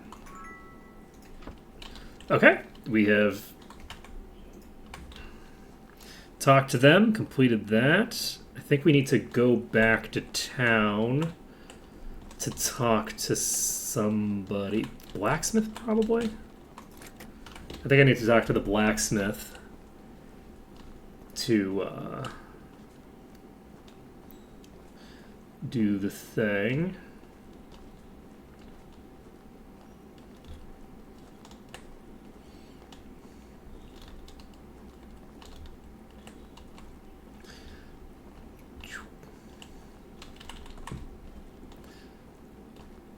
I knew that gold was there. I didn't take the wrong turn again. That's not what happened. I just knew that I had left some gold there. And that's why I went there again. Yes. Every time I went there, it was definitely deliberate and not me taking a wrong turn. That is the angle that I'm going with. It is the correct angle. It is true. It's factual. You can't prove anything. Alright. Still can't interact with these houses, so presumably they don't come here. I just noticed the clock at the top.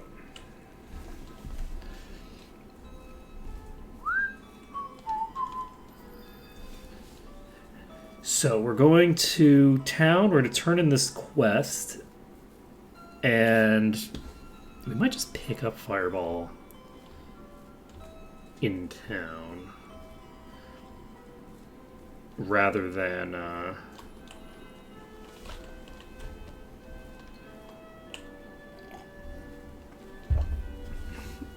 try to find it in a chest or something.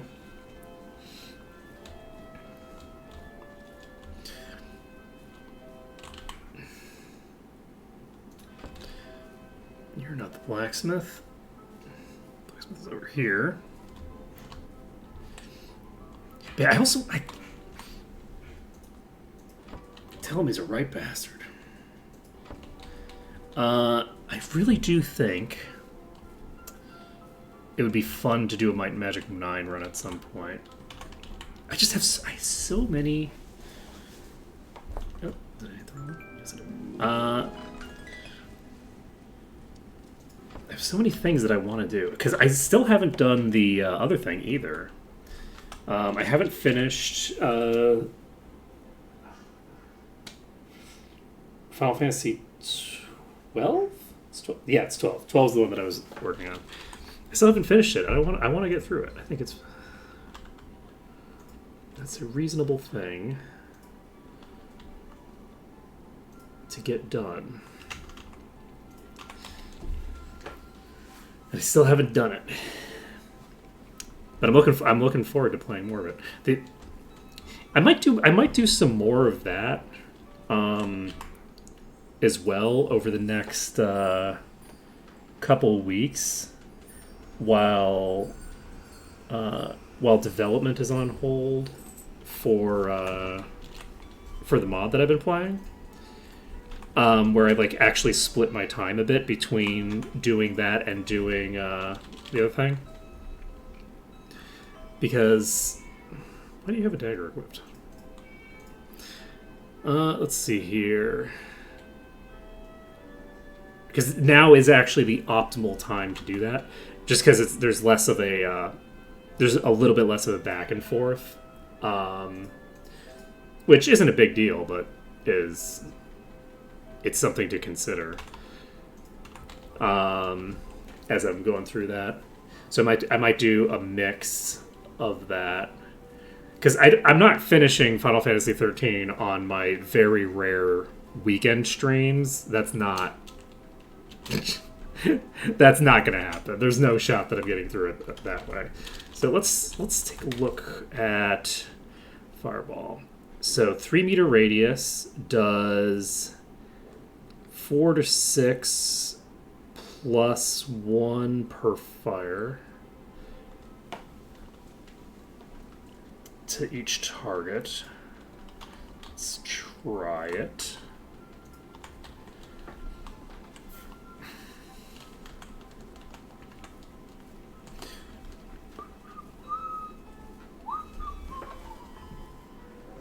And what level are we now? Level 12. So we don't have that many more levels that we're going to be able to invest. I'm really looking forward to being able to custom build a party, because it's going to be fun to be able to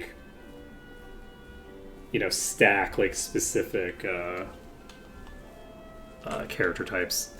I'm looking forward to it.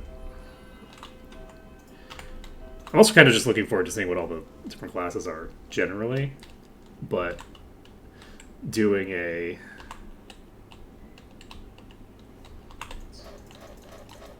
it's a level 9 rat. Holy shit, just one-shot that thing? Nice.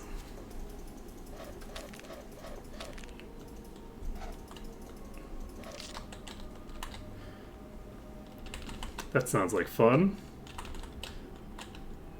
So I won't even end up just stacking a bunch of fighters, probably. It'll be an actual mix of classes.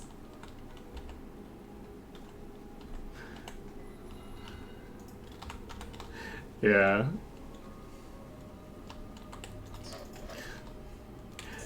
I think the ranged stuff is when I do the most stacking of a single class. I think that in my old runs in 6, I stacked was it a lot of archers or a lot of paladins? I don't even remember. I think I had 2 paladins, an archer, and a cleric. I think that's what default was for Might and Magic 6 back in the day. Like just mostly melee. Well, mostly the hybrid melees. Alright, I haven't been... I'm curious if I can blow myself up with Fireball.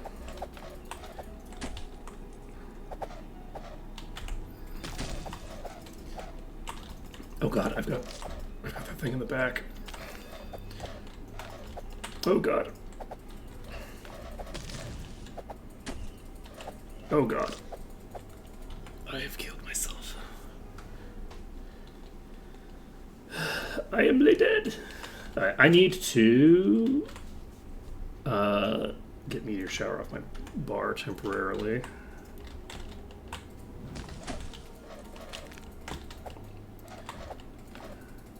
I think the last time I was oh,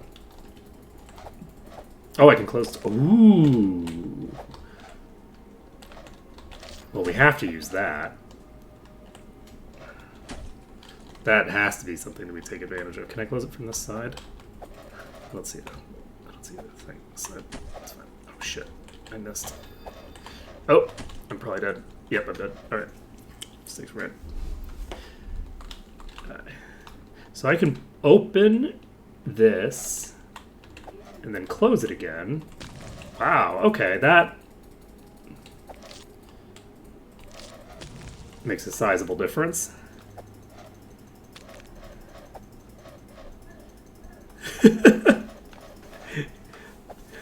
Yeah, sizable improvement to my survivability if I'm only hitting 3 targets instead of 6 trillion. That 55 damage crit. Holy crap.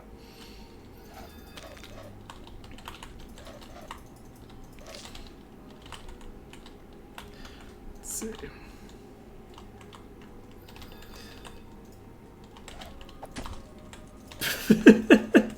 Let's go.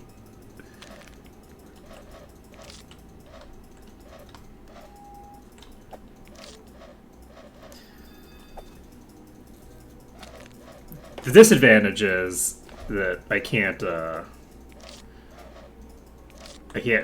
if I do it this way.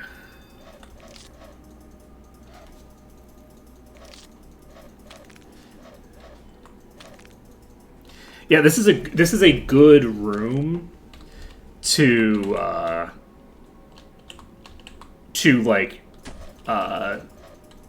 be like the first room with a door, because this is a very difficult pack, right? Like this is a lot of enemies in one pack, so people are going to be more likely to be trying to figure out like this seems like a lot. You know what I mean?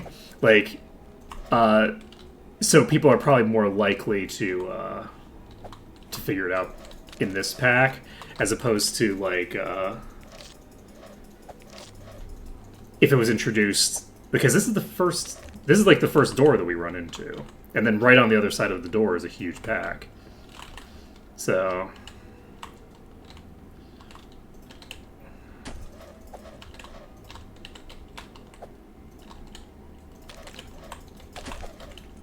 Oop.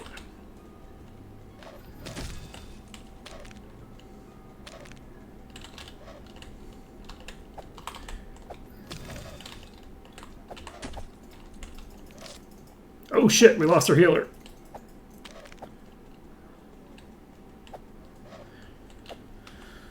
Let's see.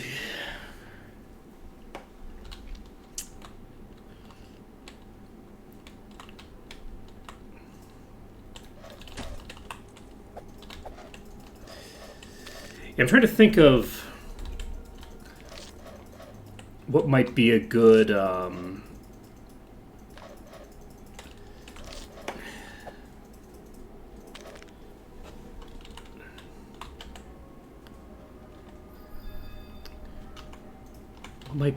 way to handle that, because I feel like it's kind of intuitive, I think, to most people that a door that you open with a button, you could probably close it with that button as well. I think that most players, coming from most backgrounds, that's fairly intuitive. Like, it is a specific, like, if you come from a Might and Magic background, so many of the doors only do one direction. Which it's not common, right? Like, that's not a common thing in most games. In most games, if you can open a door, you can usually close it again. At least most games that have come out in the last 20 years, probably. So I'm trying to think of, like, what would be... Because I do think that just putting a difficult pack behind a door that makes you, like, want to shut the door makes sense as a way to get people to think about it. Early on, I think that makes sense. The other thing that I could think of as a way to, like, make people who don't realize that it's a thing that can be done, like, actually realize it, is it actually deals with, like, but that it basically would be like if you had two doors that were both attached to the same switch. Like, so as an example, if you had, like, let's see, you have, like, a tunnel here, right? Like, if you had, like, a switch that opens this, but there's, like, it's like an airlock, right? Where it's like the one at the back closes and the one at the front opens, and then you go in here and you click the next one, and this one closes and this one opens. That would indicate very strongly that doors go both ways, while, you know, also being technically usable as a type of puzzle.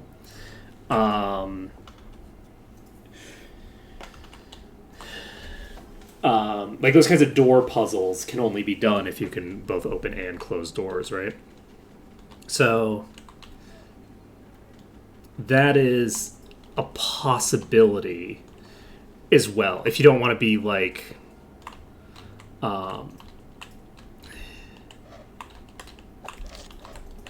doing, like, a tutorial that's just a tutorial, right?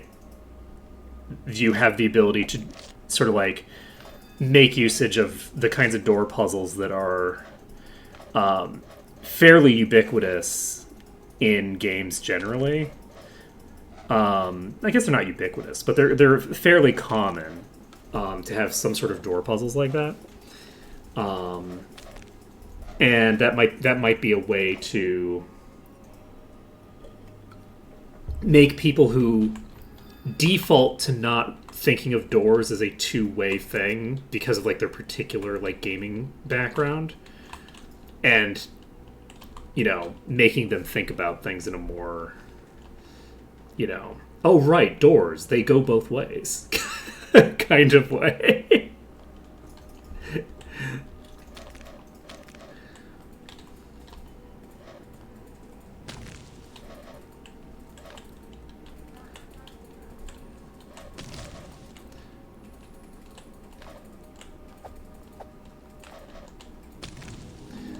Hey, level up. Let's go. Easy peasy. I don't think we're going to be able to...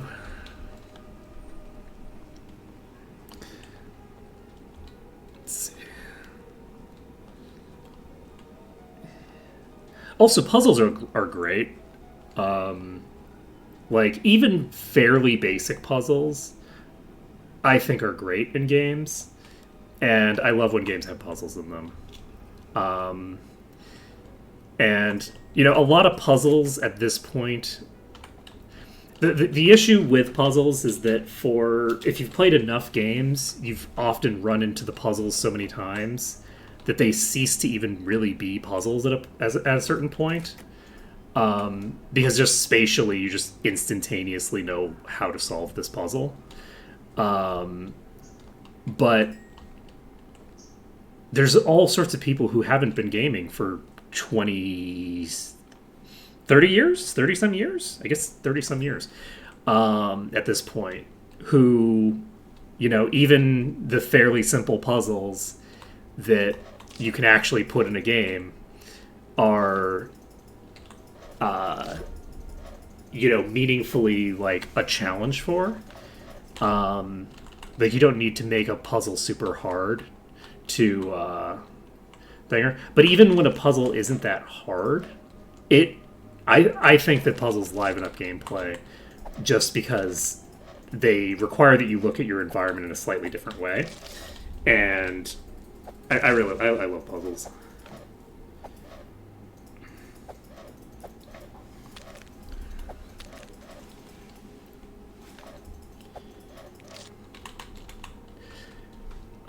I love them.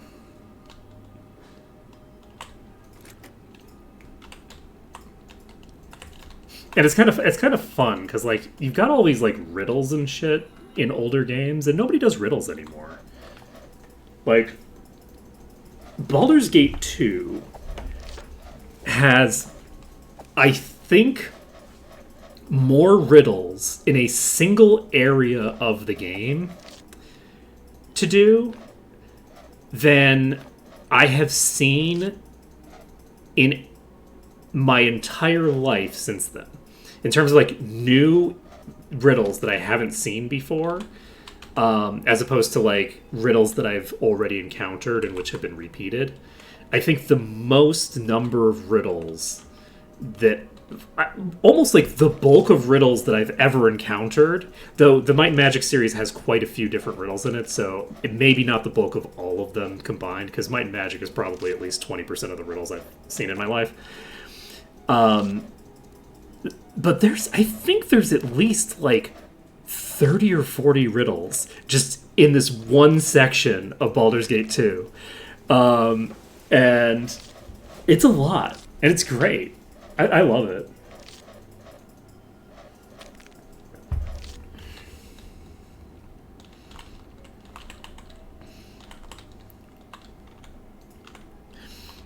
God, also all of the math puzzles and stuff like that are so fun.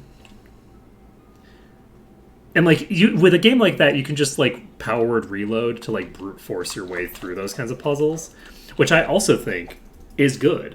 Because it means that you can have, like, one of the issues that you run into with puzzles, right, is that puzzles can, like, block someone off from being able to progress because they don't know how to solve the puzzle, right? And if you just give someone the ability to power word reload through the puzzle, and basically, like, it's not like, oh, okay, well, every time I do this puzzle, it's technically slightly different. So, like, you can't brute force it by just guessing a bunch of times.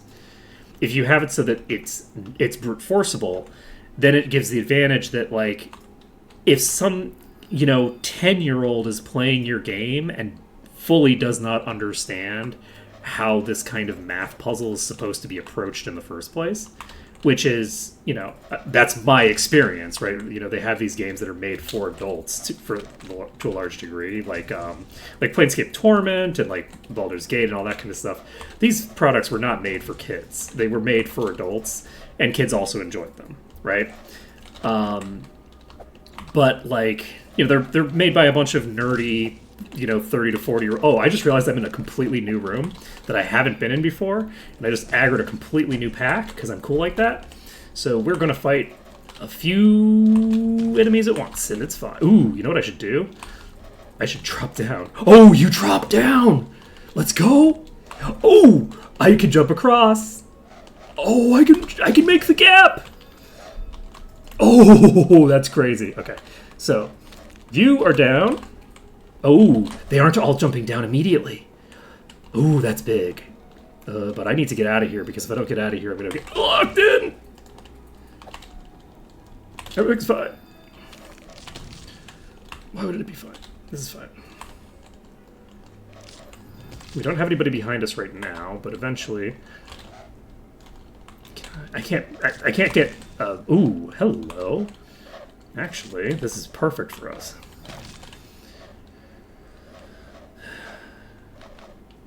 Shit. Alright, that is a lot of HP on these two groups.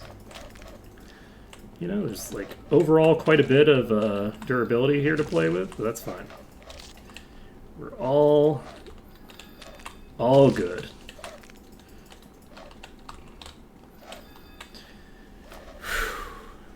Okay. We haven't quite finished the pack. We've come pretty close. You seem to be trapped up there, so I'm just going to shoot you. I love that. That was great.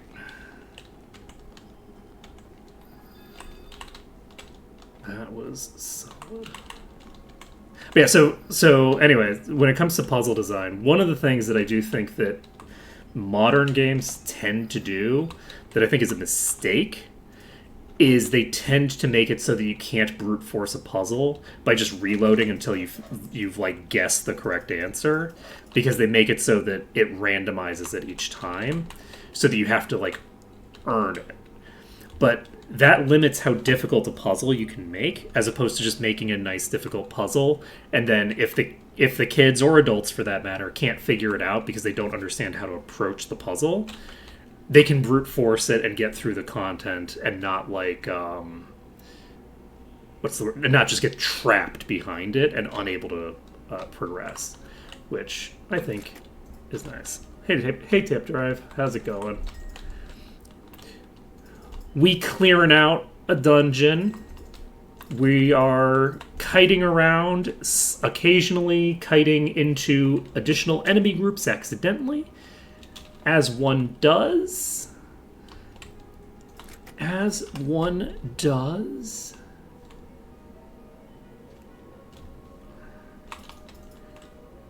And everything's going fine. Nothing's going bad at all.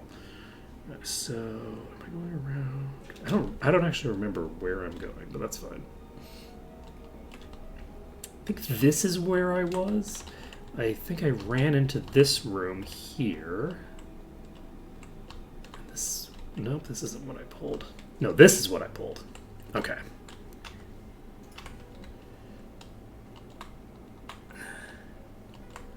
Let's see. Hello to everyone. And, okay, got you.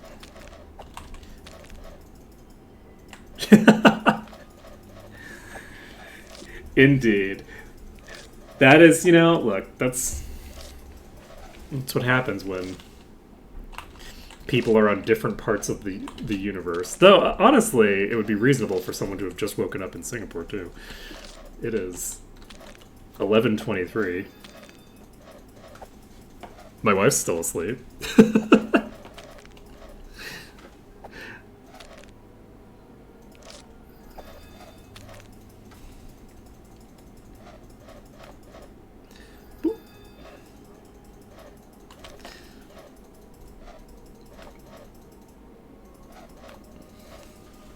Well, that might not be true. She might actually just be reading. It's not uncommon for her to just stay in the room when I'm streaming, because she's just like, well, I could go into the study, or I could keep lying in bed and reading, or something like that. Okay.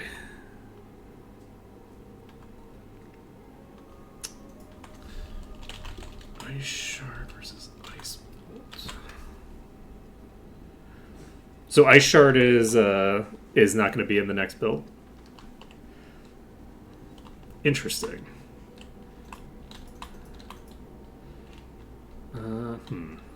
Let's go ahead and cast Might. I'd like to get my mana back before I approach that pack.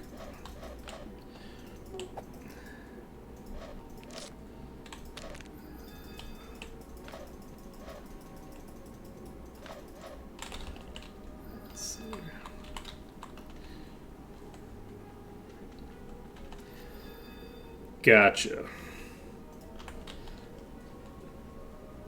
So what is the default starting water spell going to be then? Did I just... Yep. Well, I just picked up an ad. This is fine. It's only 4.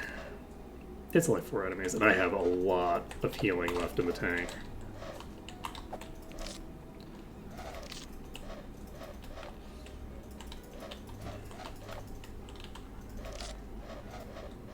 Oops. I thought I had... Ooh, oops.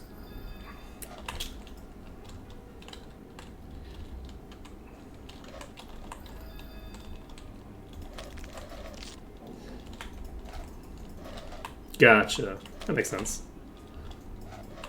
Rather than starting out with like an actual like full AoE.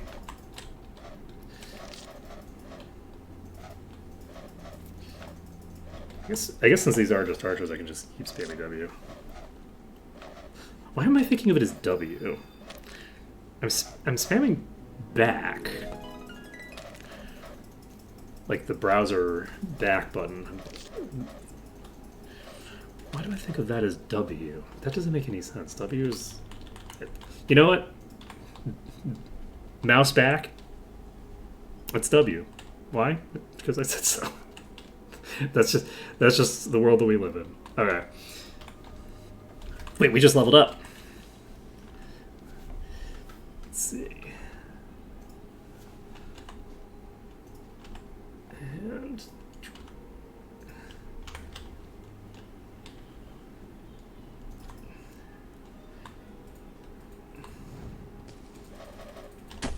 You know, maybe standing directly in the path of the attack is not what I should do. I say as I do the exact same thing again. Alright. I'm gonna blow you up.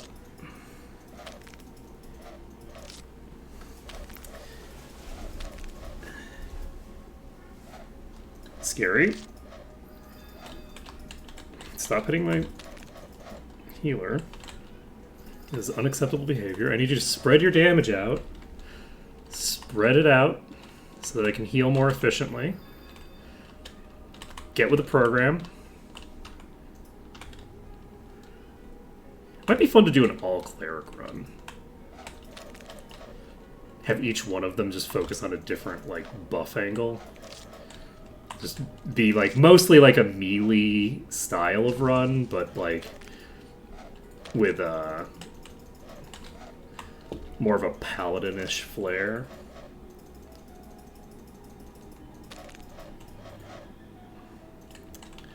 Okay. Oh, shit! I cannot afford to have my healer go down this early. I have, like, full mana on them. Please. I have like a full set of resources except the HP on my cleric, which is just nothing. Alright, we're fine. Everything's fine. Nailed it. Let's see. Yeah, that's also possible. I don't know what classes are actually going to be in the game. I was just thinking like of a... because I saw the spirit magic I saw had some buffs. I figure that probably whatever the equivalent of the self magics is going to have some number of buffs, but it would be fun to just like stockpile like fully like all the buffs and just see how things go with like each character specializing in a specific style of buff, more so than specializing like directly into melee.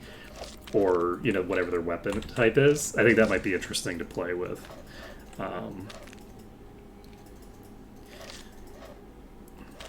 It's the kind of thing that I would like to do in Might and Magic, but because of the way that the like actual buffs are sort of arranged, there isn't really a huge amount of reason to, because even though like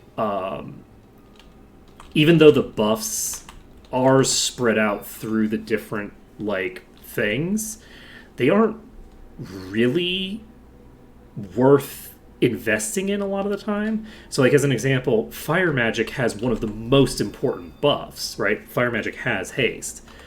But there's not really a lot of reason to dump 20 points into the haste buff because it's just increasing the duration, right? It's not like giving you... It's not giving you more throughput, right? Like, you're not getting more out of the actual buff that way. So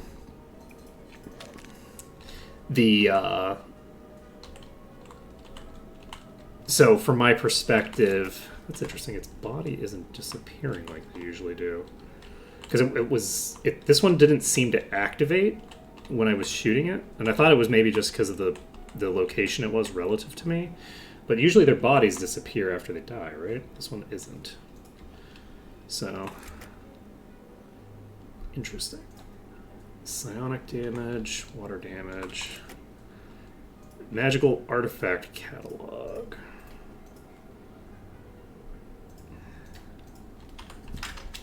So, how do I use this? Is this a thing you can read?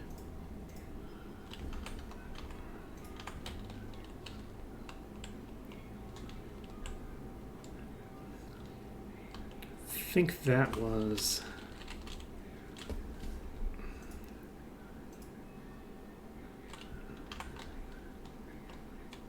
That's the quest item, right?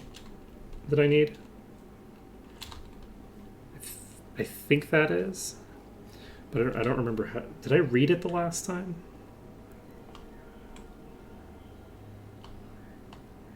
The actual quest item might be over here somewhere. Don't remember. Have I been here? Nope. Very clearly not.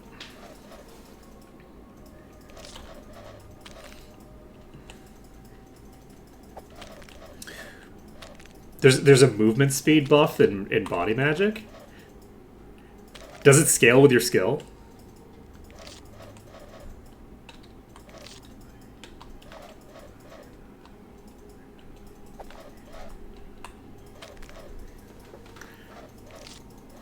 That sounds very fun. I'm very intrigued by what I'm hearing in chat right now.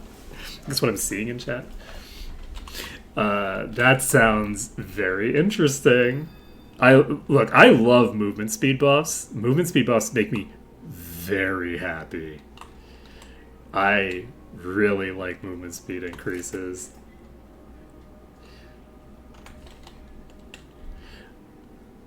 Movement speed is like such an interesting statistic. And so like if you end up getting like a movement speed like mechanic in play, I will definitely be playing around with it a lot. Just because it's just such an interesting mechanic that is very rarely implemented. In part just because it's so like it's so hard to balance. But balance is overrated. What is a balance? Nothing but a miserable pile of secrets.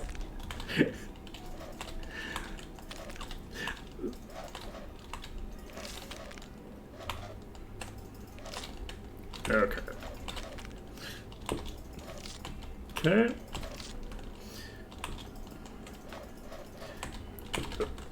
All part of my plan. Goodbye. Alright, who's come down? Nobody yet? Okay. There we go. Oh god. It's fine. Got the heal off.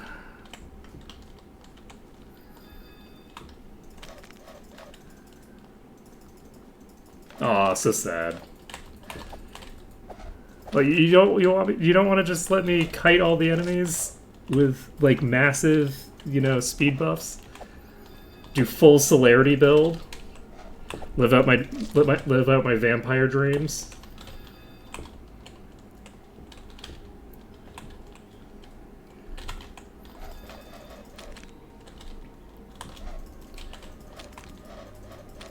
That's interesting. I seem to have lost the melees. Let's see. Which reference did I make?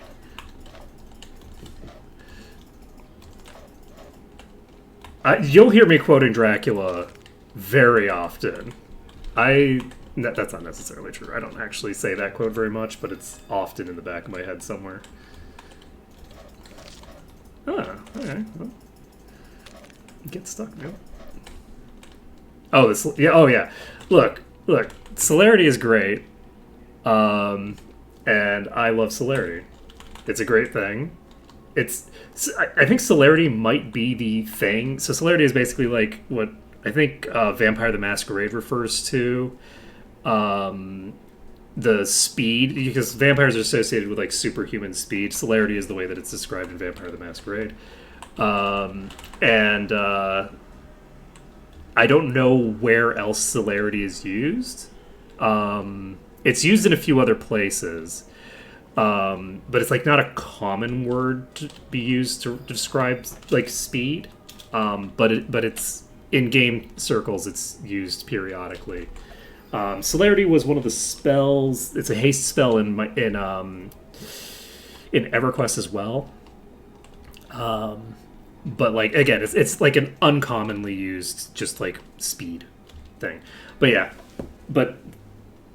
the thing that I love about vampires, which is to say, I don't like vampires generally. I don't find them that interesting. But the thing that I do love about them is the speed element. The celerity element is very cool. There's very little that is cooler in anime than when someone is just so fast that they just appear behind another person and they're like, "Nani?" As the person just teleports behind them. That is a very fun move, and celerity is basically that. So that is something that I appreciate. All right, so did we get? Yes. So we got this, and I think we cleared here now. I think we done. I think we got it all done. But I'm really looking forward to having the ability to like create your own party. That the amount of like shenaniganry and tinkering I can do with like a party of my own devising is going to be absolutely delightful. That's going to be such a fun. That's going to be a fun patch. It's going to be so good. There's all sorts of shenanigans. I love the party creation element of basically like every game. It's one of the most fun things that you can do. It's just be like, well, what if I just do something weird and bring along people that you're not supposed to bring along? And like, do we need a healer? Technically, can I technically get through here without using a healer? Or, alternatively, can I get through here without bringing anybody but healers? Because if I just bring healers, they can just keep themselves alive, and then I don't have to worry about anything. Oh, man. It's like, it's one of the reasons why I don't play a lot of, like, Diablo-style games anymore, because the only thing that I care about in those kinds of games is party creation. But it's like, wait, but it's a game where you're only creating one character, right? Yes, which is why I have to have friends who are playing the game in order for me to enjoy them. When I'm playing Grim Dawn, the only character that I have in Grim Dawn is I don't even remember what they are now. I think they're shaman, occultist, either of which can be very, very high DPS classes. They can do a lot of stuff. They can do a lot of work for themselves. I have only put points into passives that increase the power of my party and one active heal. That's it. Well, that's not true. I also have like a right click that's basically like a weakness effect that I'm applying to the enemies or something. I don't remember. I have like a couple of minor things that are like debuffs that I'm casting on the enemy pack. And I cannot deal damage. I have like 4 pets, None of those pets have any investment into their base stats. They are just there to provide buffs. So each of those pets are providing buffs to my party. So I play the game with two people, and those two people have to do all the work, because I'm just sitting there being like, okay, well, as long as you're near me, you have twice as much max HP, and you have an ungodly amount of regen, and all the enemies hit less hard, and take more damage. So have at it. It's very, very fun. So it's like, even games where you're not really creating a party, I'm still creating a party. When I'm playing multiplayer, I am so support oriented. Like, I am the most like, yes. You expect me to do what now? You expect me to contribute something directly. But have you considered that instead of contributing anything directly, I could just be a force multiplier in whatever bullshit you want to do? Have you considered that? And sadly, again, most modern games you can't really do that with. Most modern games, everybody's, self-sufficient and blah, blah, blah, blah, blah, boring. But I love being able to just be a force multiplier. I never really played Shaman or Enchanter much when I played EverQuest. But I did play Beastlord. And Beastlord was very fun as a force multiplier, but they were also kind of like a mix.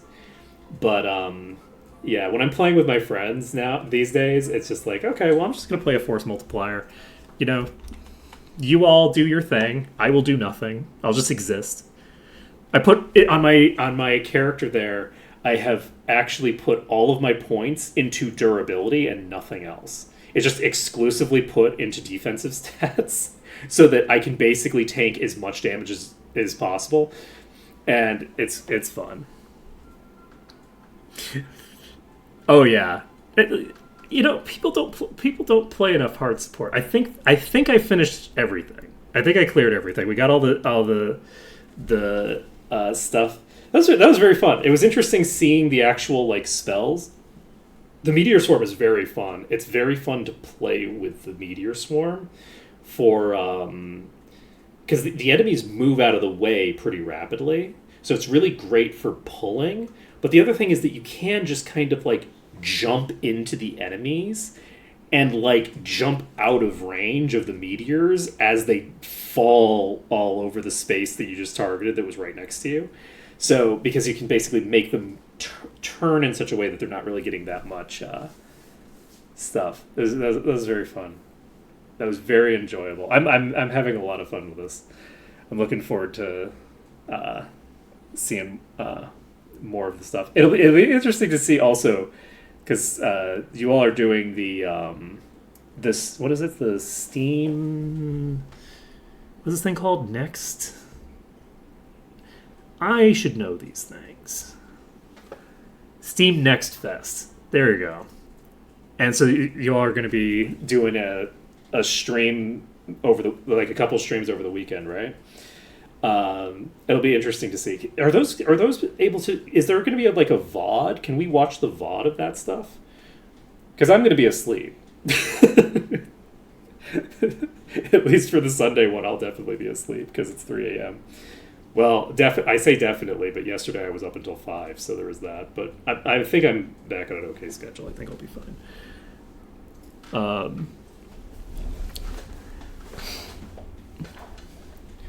That's pretty early.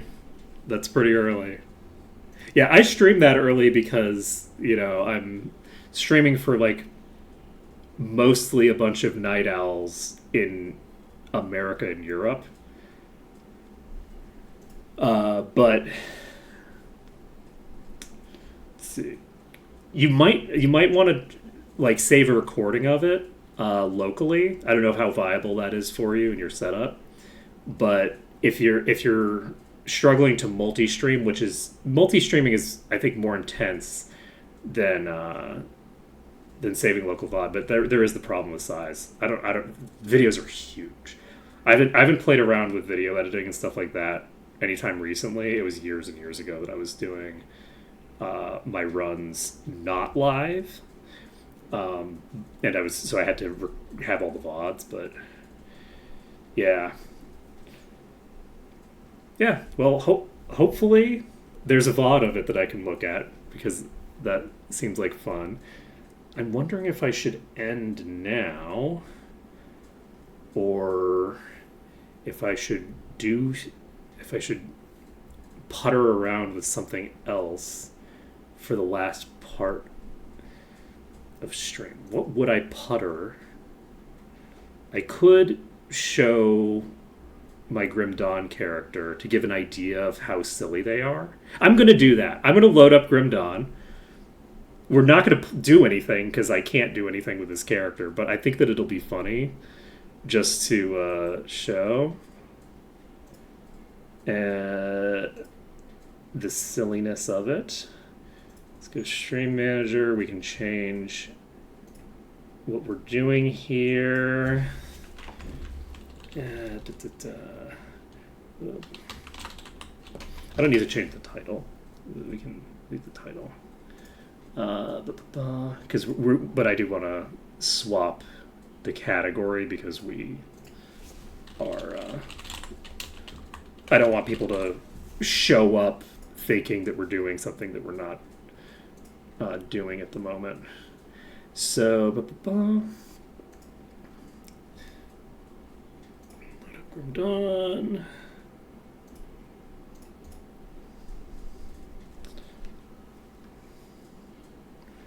But yeah, it's very silly. This is the way that I make characters. Is this the right character? No, this is a different character. There's nothing on here that I need to worry about, is there? I don't think so. So we're fine. We can go back to live scene. And this is a game that I am almost certainly never going to stream because I play this with like a couple of friends and I never play it outside of with those two friends pretty much. As you can see from my level 67 character, and then everybody else is under level 20. But let's see here. So we can just jump in here. So we're level 67. We have an enormous amount of skill points and things that we have spent. And let's figure out what is skills. It's S. Imagine that. So we have occultist. We don't have any point in this. This is a damage dealing move. We don't have anything here. We have maxed out Curse of Frailty, which reduces movement speed and physical resistance and bleeding resistance. We've maxed out vulnerability, which reduces resistances.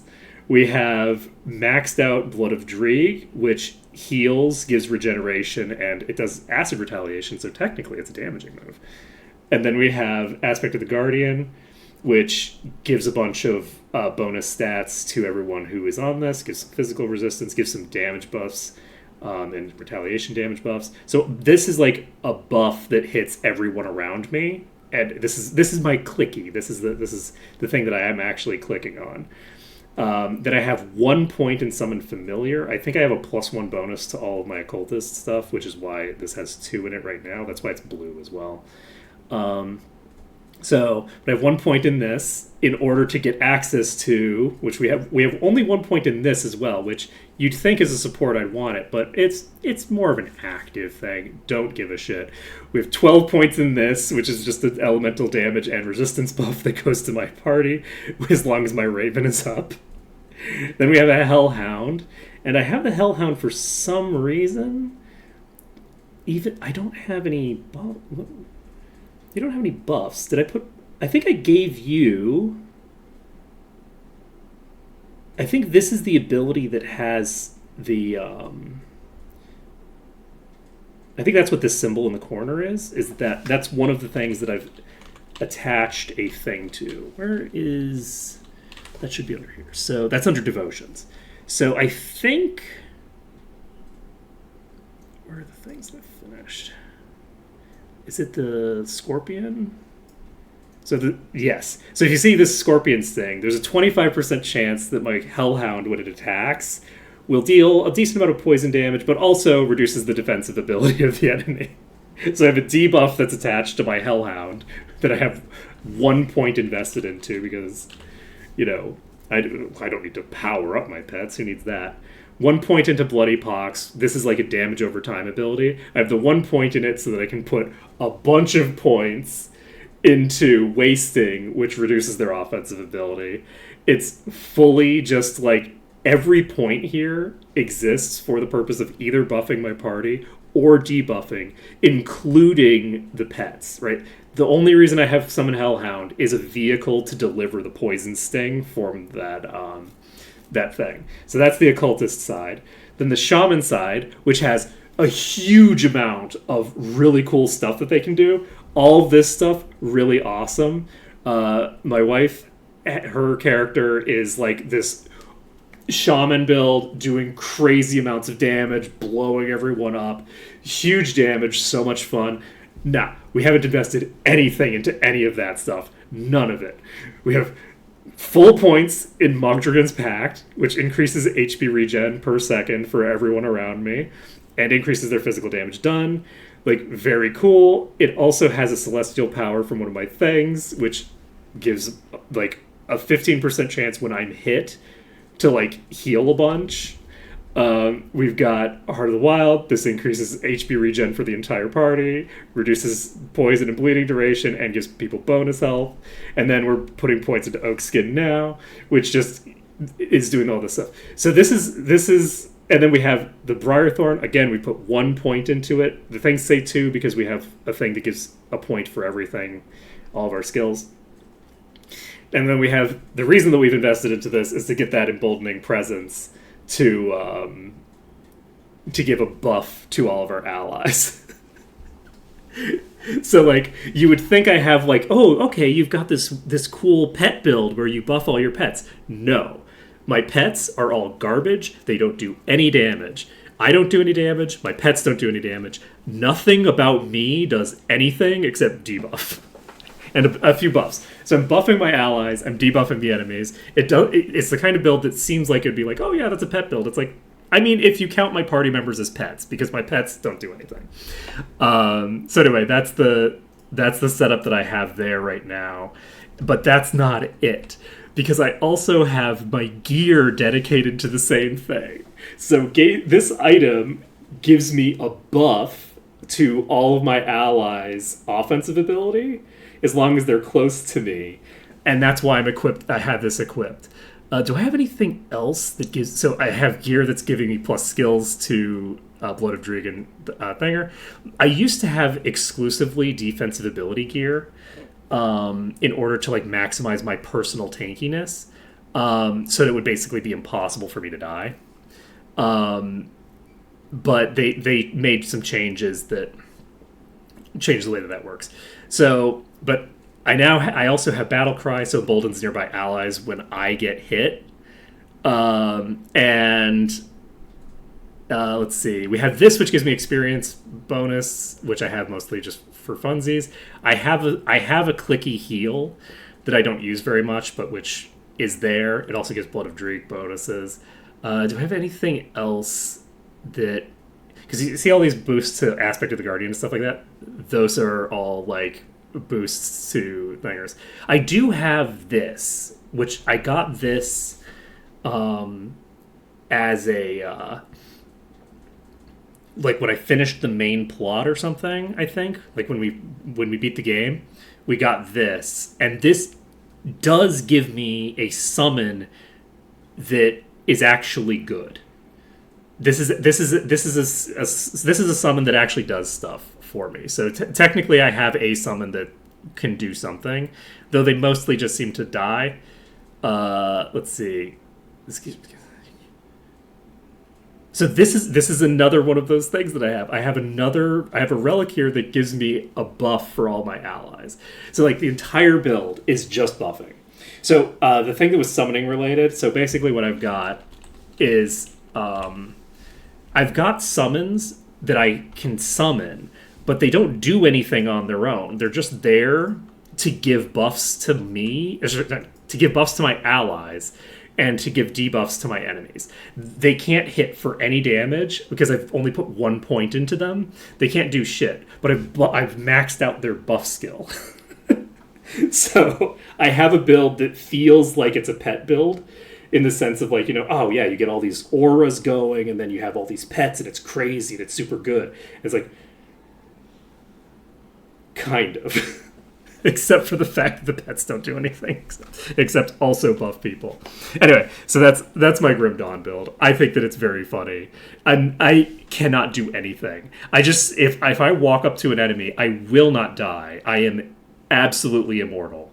And so I'm just like incapable of dying.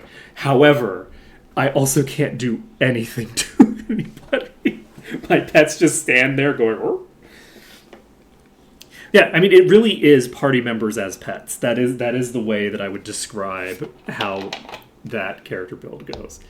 And anyway, that's why I find party building to be the most fun part of like gameplay. It's because I really like leaning into a full-on force multiplier, and you can only have like a true force multiplier when you've got like a really like constructed party for it, right?